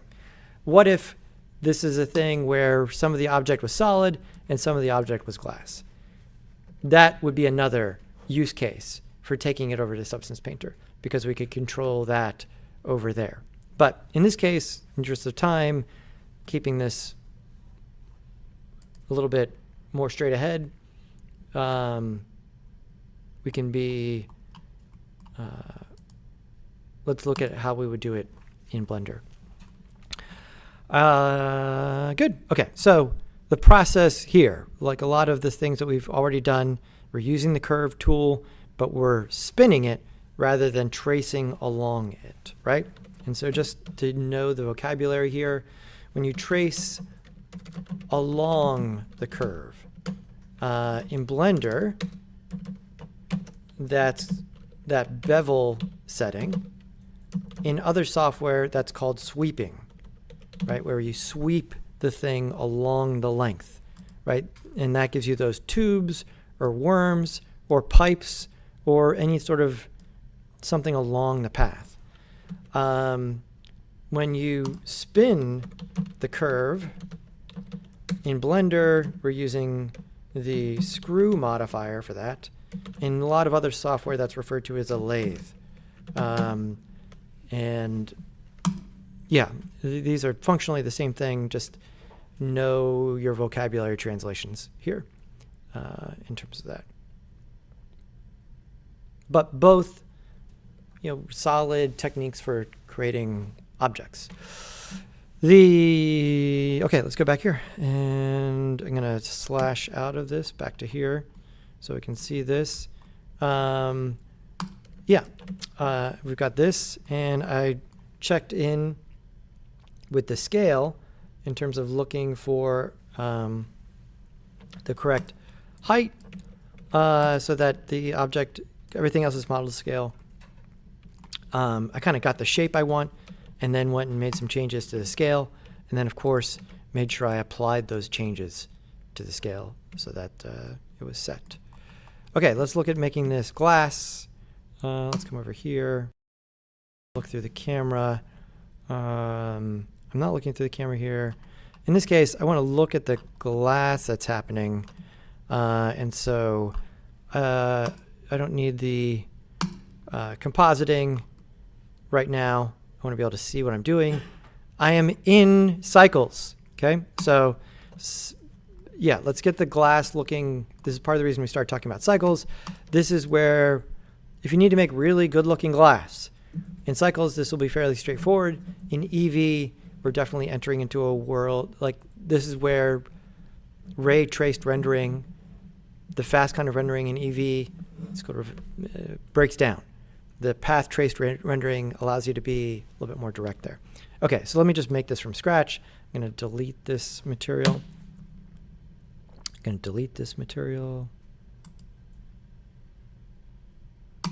There we go. All right, so let's just make a new material. And the main thing here that's going to make it see-through is not the alpha. Okay, that's reasonable, but the alpha is simply for making something invisible, usually used for masking, okay, where we need to mask out something, not make it look like glass, right? Making it invisible is different than simulating all of the reflections and refractions that happen in glass. And so we're keeping the alpha up. Down here under transmission, this is where we're going to enter into the world of glass, because we will be transmitting the photons, the samples, through the actual surface. And so let's unfold here. And then if I start to dial this up, you'll see that it kind of happens. But if your roughness is still set to the default, even if you crank this the whole way up, it'll still, you're like, okay, it's like cloudy glass, right? You got to bring the roughness down in order to start to see this as a thing, right? And so now we start to see what's happening. And in cycles here, a lot of the glass stuff will just start happening because it's a much more physically based. The two words to know here are biased rendering. This is a descriptor for the entire rendering system. So biased means that it's going to cheat. It's not going to be as we understand physics in the real world. Unbiased will be physically accurate, which you can also write down slow, right? If we're going to try to emulate the real world, this will inevitably take more time, right? It'll be slow. The idea is that, yeah, it'll be more time, but what if it was just a little bit more time, but it looked way better, right? And so that's what we're trying to get to. Again, these words are used to describe the rendering system, right? So EV being biased, cycles being more unbiased. So turning this up to 1 here, that's doing a lot of the heavy lifting. If we have a low roughness and turn our transmission up, you see that we get something that, now this is looking like glass. Some of the but part of it is that this object has thickness, right? If we just were to model the outside edge, right? And so notice that in my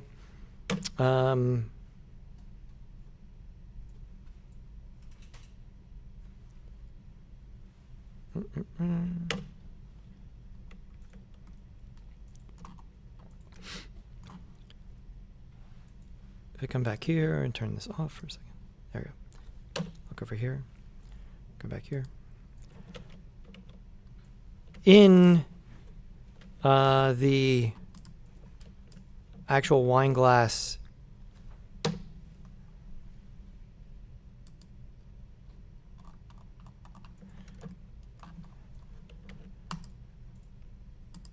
there is, am I in edit mode?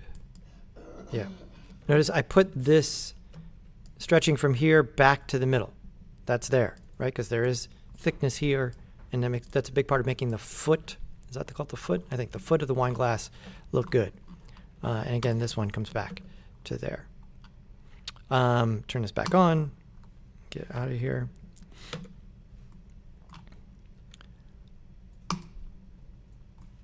There we go. The next major thing is the IOR.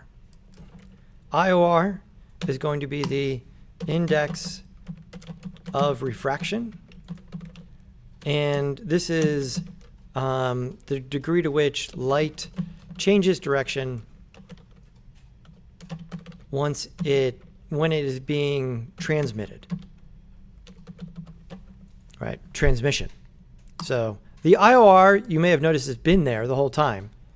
And it matters before for opaque objects, it kind of gives you a strength of the reflection. It can make the reflection look brighter. But once we start transmitting, it starts to drastically affect what's going on here. And so the IOR is in a range from 1 to, somewhere around 3-ish for real world substances. This number is an actual, physics number. And so if you just look up any sort of IOR, part of the advantage of using an unbiased system here is that, here we go, index of refraction list. And so these are, real numbers that real scientists use. And so different substances have different IOR ballparks. Again, obviously there's a variation within a substance or whatever. So with things to keep in mind here, water, 1.3,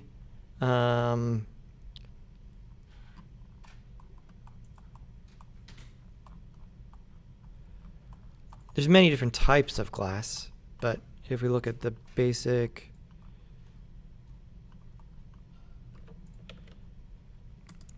glass, 1.3 to 1.6, really depends. There's a lot of different kinds of glass, 1.5 here, just depends.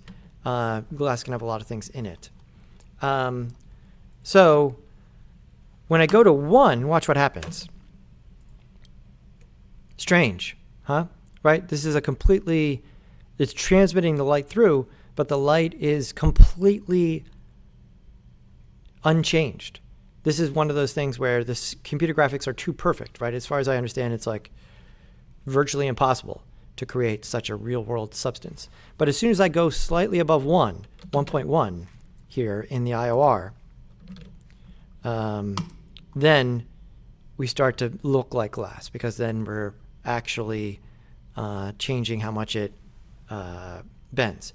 And so here, it's good to know the real world values. And if you've modeled to scale, again, this number, you can look up that chart, plug in the number, and then use that as a reasonable starting point. If you did not model to scale, then the artistically relevant process would be start at 1 and then salt the taste to try and get it to where you want, right? Because you'll be able to get something that looks artistically acceptable. Is that the actual correct IOR? No. Does anyone care? No, right? But the farther you are from having modeled things to scale, the weirder this number would be in terms of comparing it to the actual real world IOR at that point. So an instance like this where we have an HDR in the scene, so we have lighting information going on, we have stuff in the scene. All of this makes it fairly easy to dial in the glass look because there's stuff there. If you just make a glass in a totally blank Blender file, this is much more difficult because there's no stuff. It's in the void. There's no lights. There's no reflections, which is the primary visual identity of glass. So all of this super important. So dialing this in, and the weight of the reflection here sort of allows you to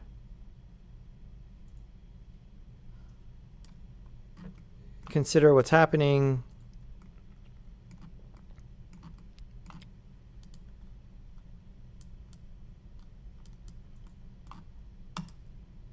The color here can allow some tinting of the glass to some extent. Why do we not have the...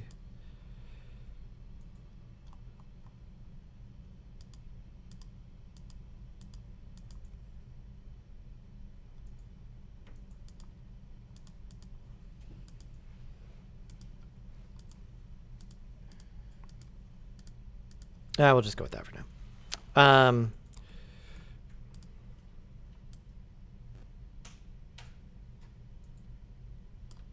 Again, just a hint of that gives you a much more realistic look. if we put this all the way up at 1, there we are. If you start to mess with the alpha, you can see that there may be some artistically relevant worlds to explore there by perhaps making it slightly more see-through. Again, because this is more complicated, you can see the denoiser is doing more work here. So it may be relevant to just check in, what does this look like if we don't ask the denoiser to do anything, right? You may be able to sort of get a different idea about what's going on with the actual value, right? So the IOR, once you go beyond 3, see how it doesn't look see-through anymore? It's because once the photons go in, their angle is being changed so drastically that we get this hyper-reflective surface. Putting that back at 1. Does it let you make this less than 1? No, you can't dial it in. I think you could type it in, but I don't think there's any real-world objects that have an IOR less than 1. I'm not entirely. There's certainly nothing that you come across in day-to-day life. And so, yeah, that 1 to 3 range allows you to be in a range that actually becomes artistically meaningful there. So this is really great. Dial in the actual view here. All right, so we're going to zoom in on this. And so now this is going to be kind of the foreground of our image, maybe right about here.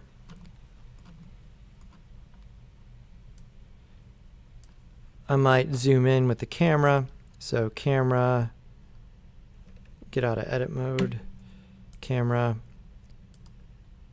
focal length, turn this up, maybe 90. There we go. And I want to focus on the glass. And so now camera, X that out, and click on the glass. So now as I would move around, the glass would stay in focus.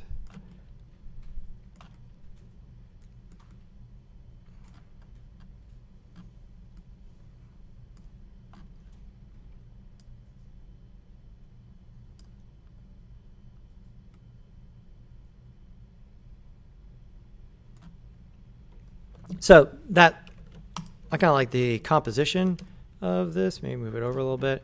But the background lighting, not so much. So now I can come back over here to the world shading and then Art Direct, a different background setup here to get more, right? So you see that it's contributing not only to the background, but we see it being refracted in the glass there, right? So not only rotating the HDR you have, maybe subbing in a completely different HDR in terms of trying to find something that's going to complement this perhaps a little bit better.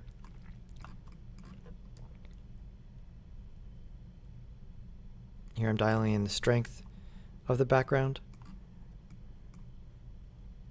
And then the rotation here.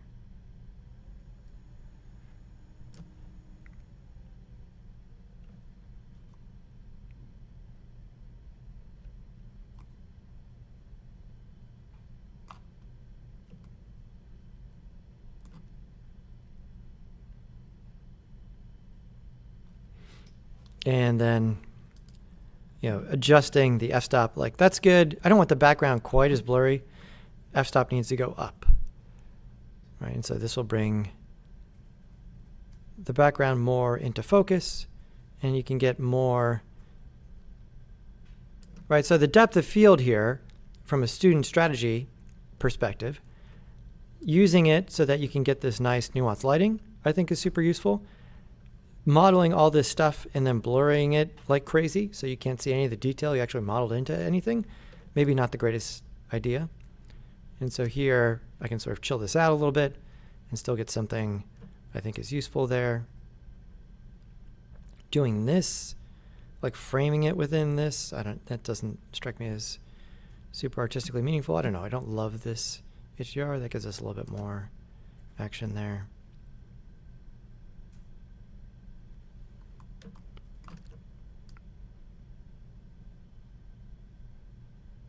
And again, I had turned off the denoising. If I bring that back in, it'll start to clean things up a bit more.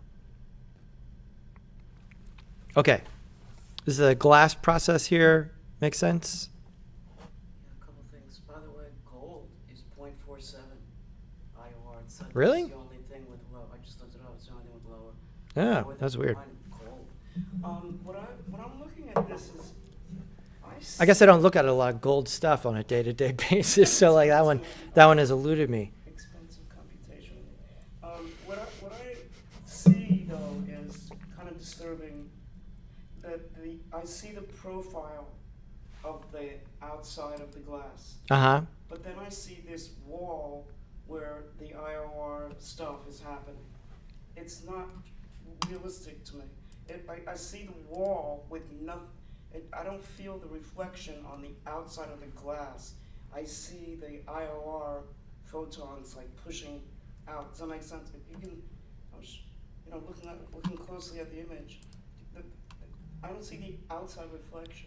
Yeah, this HDR really just has some stuff in just singular parts of it. Let's get something with some more reflection action.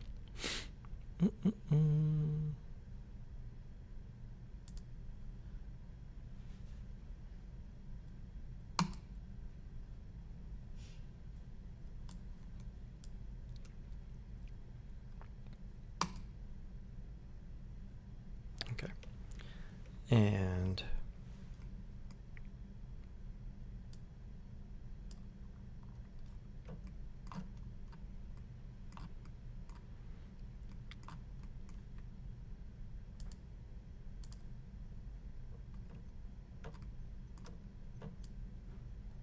so some of the interior objects here, this kind of HDR, right? So I grabbed the studio one where you can see it's like clearly just a bunch of highlights. So this is the HDR equivalent of doing what I did earlier, where I just made that glowing sphere and threw it in the background, just sort of get some action happening. Then over here,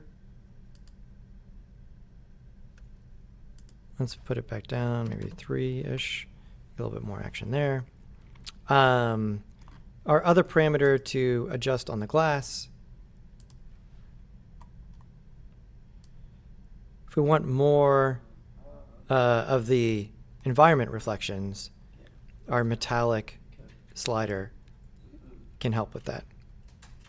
Again, cranking that the whole way ends up overriding the transmission, but there's a balance to happen there.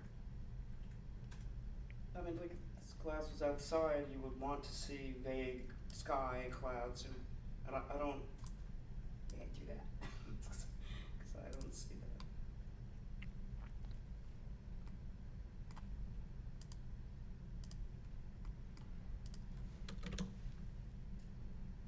Yeah. Okay, let's have Yeah, so the metallic setting there, bouncing between the metallic and then the IOR setting, right? As the IOR gets cranked up, we get more and more of that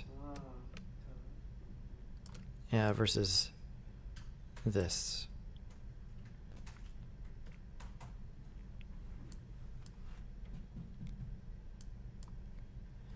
Then here, if we're going to have something that's this defined in the reflections, the roughness starts to matter in terms of how clear the reflections are. So this is the other thing that makes it look really fakey, is if the roughness is down and this becomes super, super, super clear, right? It just ends up looking like no one's, certainly not my glasses at home, are at a polished level where this is going to be that reflective. You mean you don't handle all your glasses with like gloves at all? I have a child, so like, no. I guess you have a dishwasher. Yeah, I mean, we have a dishwasher, but come on, like, we even got the tabs and we got the special rinse aid. You know, it never looks like it does on the front of the box. Coming out of my dishwasher.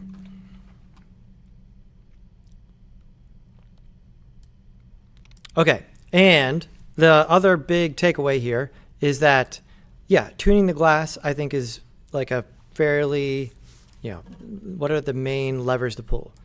Metallic, IOR, and then obviously having the transmission up here, right? Turning, you can sort of dial these in. And I think there's kind of a limited number of things here, and that'll look good in cycles, right? If we were to just flip the switch here, let's see. Yeah, I mean, it definitely diverges there, right? And so once again, here we're sort of hitting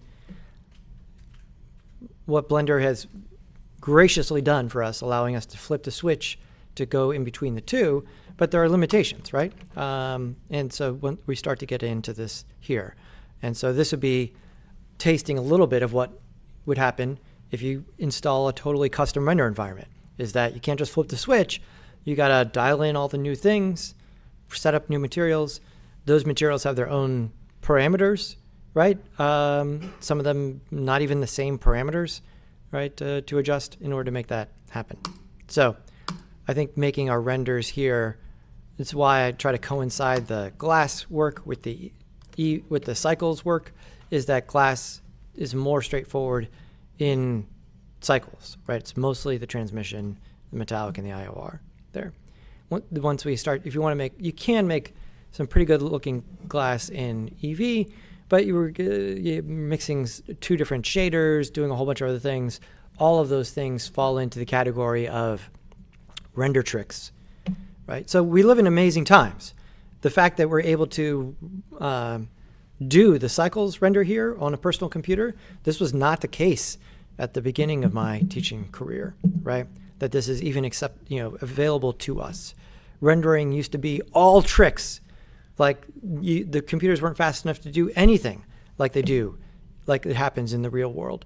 So it was just a whole bunch of sort of like magician level strategies in order to make the image look like what you wanted, right? Much more closely related to, what would happen in painting class, where like informed by the real world, but like what are the paint tricks it takes to make it pull that off on the canvas, right? Here, we can learn about the real world as we understand it through science, and then apply that fairly directly and have pretty good results within a reasonable amount of time, which is incredible. Okay, what if we wanted this not to be totally perfect here?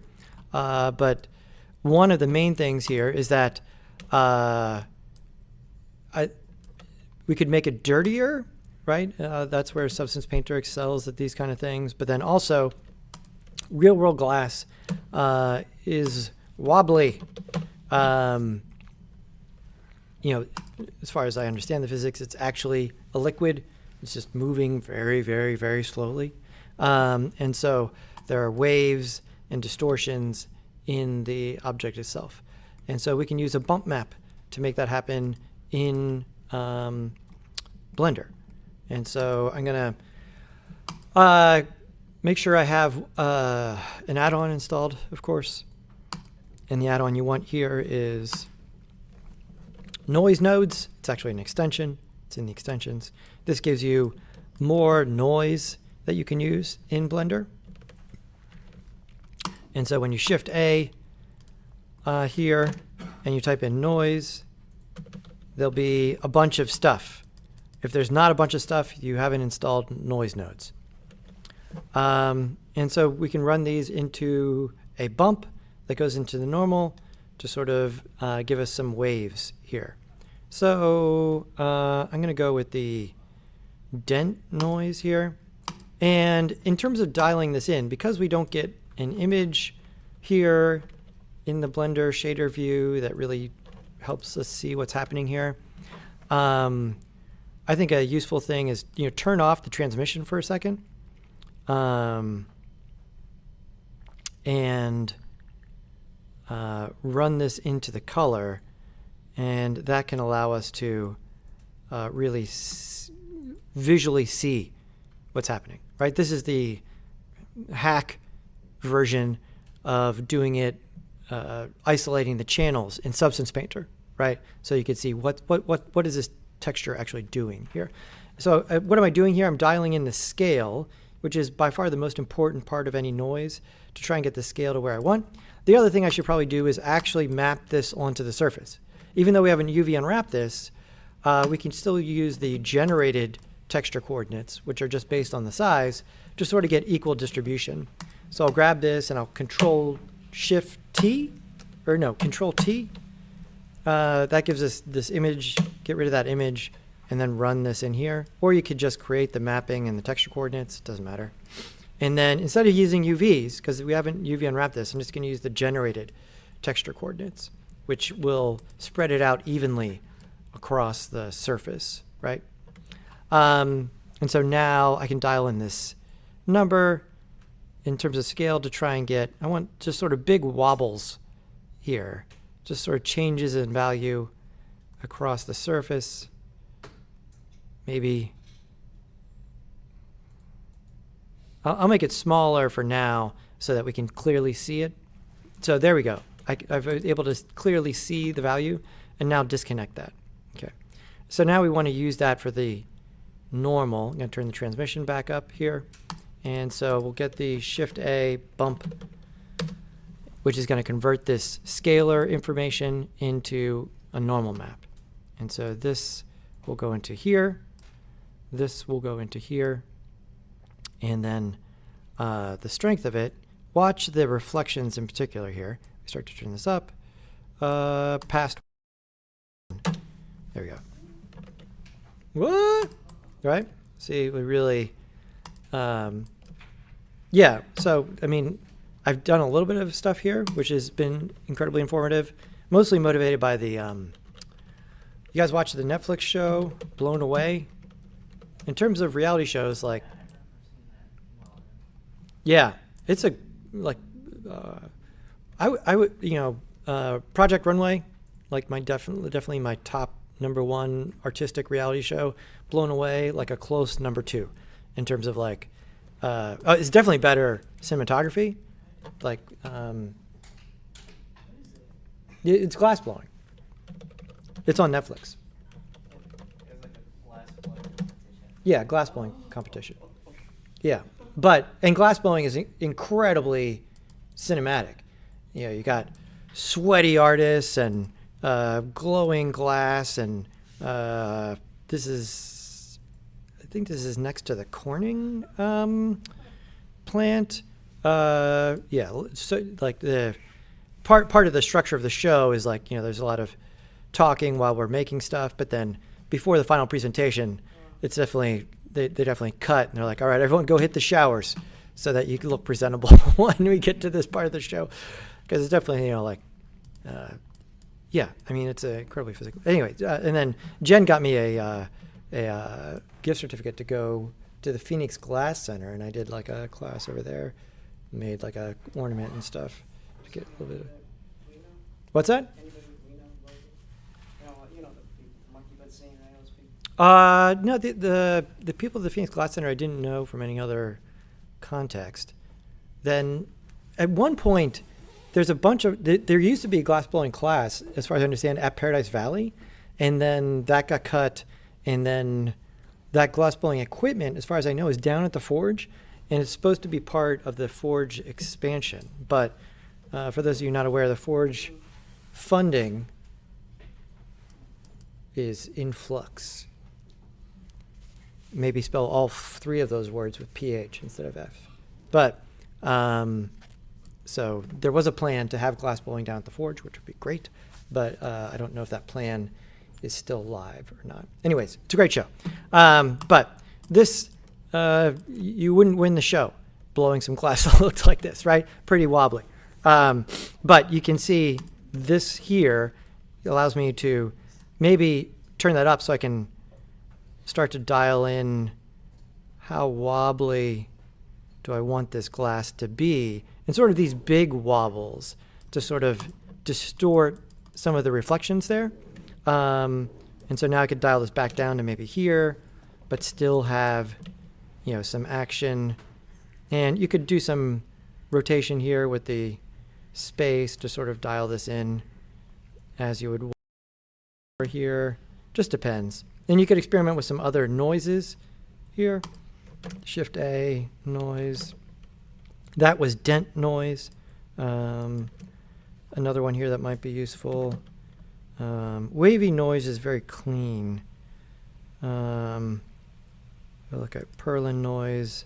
Again, set it up going to the color so you can kind of see what's going on there with it. Yeah, Perlin noise is pretty grainy by default. And so the detail here, if you dial that down, it'll get a little wavier there. And so then now that can come into here, bypassing the dent, disconnecting from the color. The color here matters. If you have the color black, it's all going to get blacked out as well. And so then over here, put this back at maybe 2 or so. Roughness down, transmission back up. There we go. All right, so.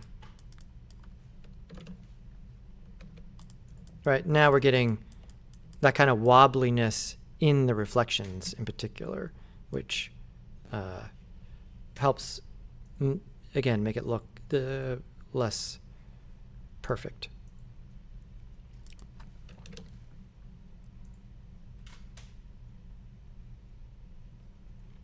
But because it's glass, big overarching message here, the lighting and the HDR matter a lot, right?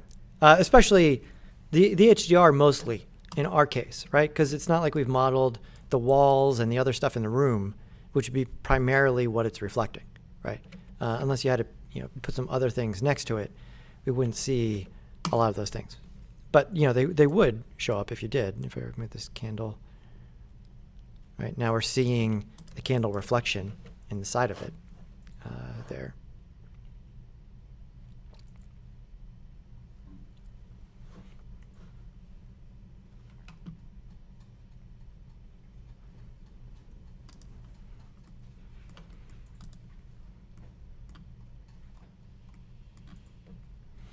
So that gives us most of what we would want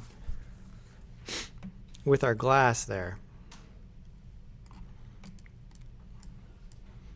We could add some noise to the roughness as well.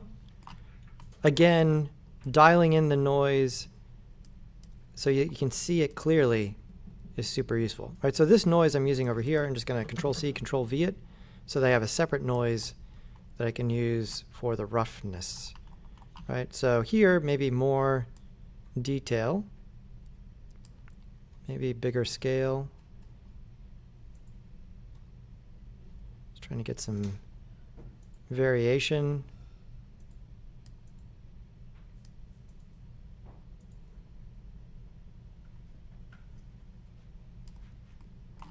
Disconnect this from here. This is the one that's driving the height. The other one I did. This one I'm just trying to visually see there. Okay, so there I sort of dialed it in to where I want. What if I want this to influence the roughness a little bit? And so now if I were to disconnect this and run it directly into the roughness, in general it'll all be way too rough, right? We want to be able to take this variation, but then we essentially need to use a levels. Of course, it's not called levels here, as we continue to need to translate. Anytime you think, I need a levels, but you're in Blender nodes, you need to use a ramp. Okay, so levels to ramp is the translation to memorize there. And so Shift A, ramp, and I'm going to put this in here.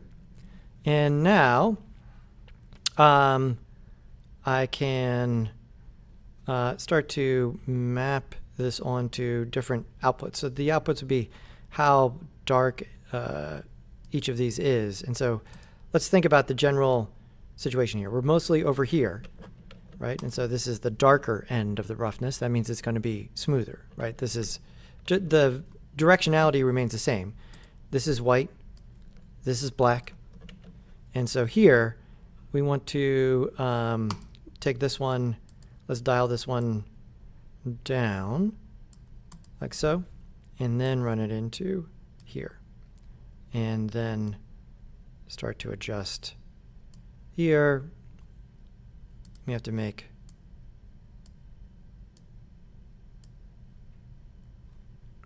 you can make some subtle changes that way with it.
Turn the transmission back up.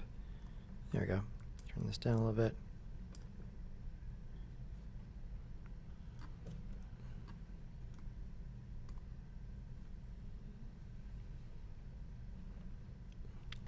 There you go. You've been hired to promote a Caribbean beach resort and create the promotional material for their.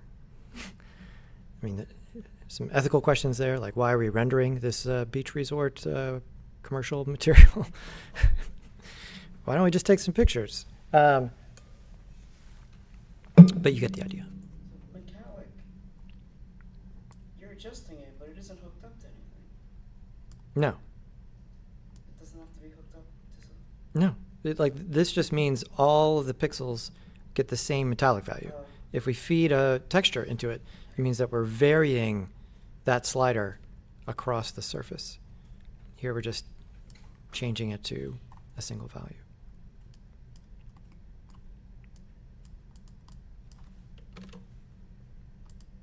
Yeah, too much. Better.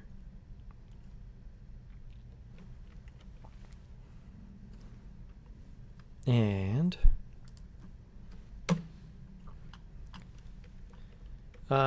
yeah, so the Alt-D versus Shift-D here is fairly meaningless because there's no textures in this situation. All of the complexity is computed at render time, and so, you know, not if you were to Shift-D these, you are duplicating the mesh data, but it's pretty insignificant in this instance. Right, back over here and look at this. We get them reflecting each other. Right, so that's another big thing. When we Alt-D, yeah, the camera still has to focus on one of them, but you can see.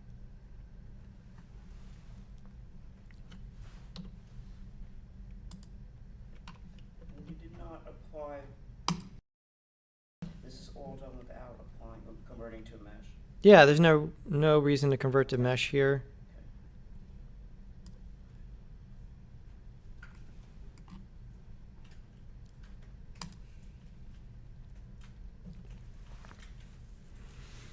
All right, so a bunch of information there. Rendering in cycles, how to guide your decision making there, move things to the GPU, make sure you're not asking your computer to do a whole bunch of work simultaneously, point your resources at the render, use the slots to actually test things, but the main ones, samples, and then yes, using denoising is going to be super, super powerful, right? If we weren't to do this, let's come back over here. Let's do it now. That's giving us our best thing. Oh, I have the compositing turned on, right? So that's blowing everything out there. Let's turn that off for now. So our glare settings, once we're outside here, are going to be way too high.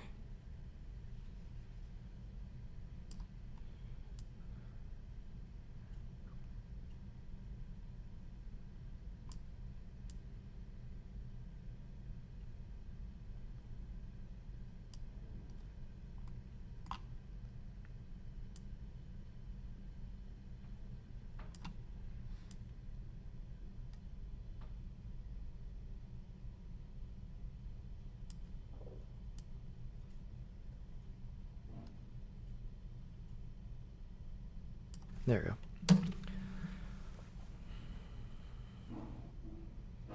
Yep, so 3 seconds there for all of our, Photoshop work plus path traced glass rendering, usable for even animation at this point with everything. Because there's so many glass things now, I believe we would be able to see much more of a difference in the light bounces. So if I were to bring that down to 1 and render again. Yeah, now you can start to see these really dark spots, right? Because now, how many times does light bounce? Where we go off the glass, bounce to the glass, right? There's all of this bouncing going around, and that's being severely truncated by dialing this down. Putting that back up to 12, which is the default, gives us much more interesting reflections, complete reflections there. There's more to say about that, right? There's the number of balances depending on which part of the render process it is, but for the most part, like this gets us in there with everything. That's pretty good. I kind of want it to be a little bit more see-through, so that's up. I'm gonna go ahead and turn this down a little bit and render one more time.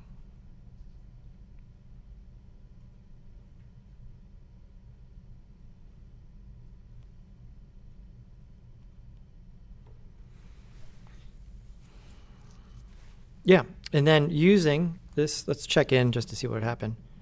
Right, we're going to render using cycles this week because over here,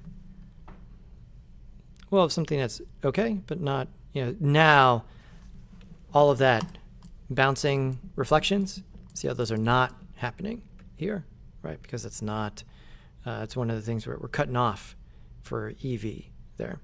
And just bouncing all this is not going to be as accurate. The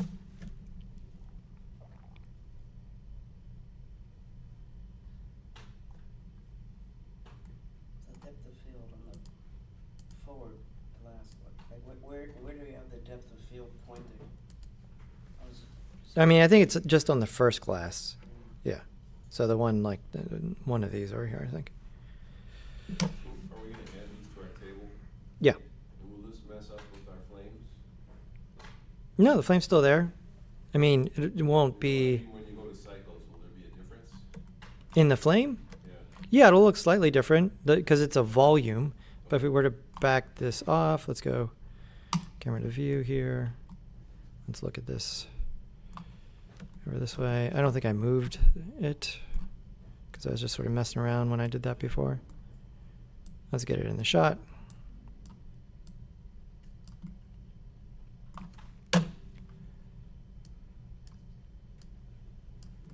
There we go.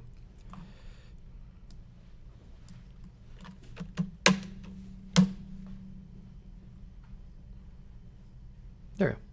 Yep. The glare, Yep. if you want more glare action on the flame, you may have to crank the flame material emission to sort of activate more of that because it'd be relative to everything else. But yeah, it'll be there as a volume. But it's not lighting up the scene because there's so much light coming from the HDR. Yeah. Does the HDR have its own node in the compositor, or do you have to keep going back to world view to adjust that? I didn't get to that part yet. I didn't get to the compositor. Yeah, you can put it on its own layer, but we haven't.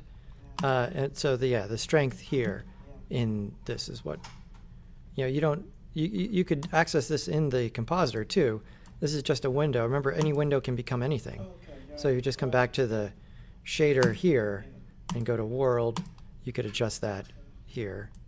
But you have to, remember, you have to F12 again in order to see all the results over there, and then come back over here and go back to the compositor and then you could adjust your, right, so now with that a little bit darker, we could turn up the bloom, strength, saturation, right, so this turns up.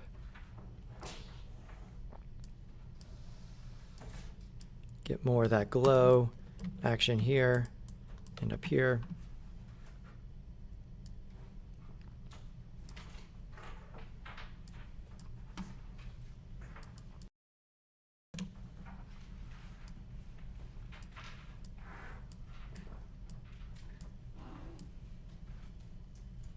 There we go.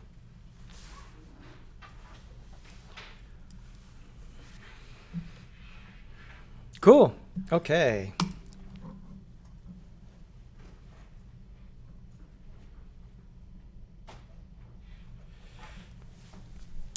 Sound good? Great. Awesome. Let's save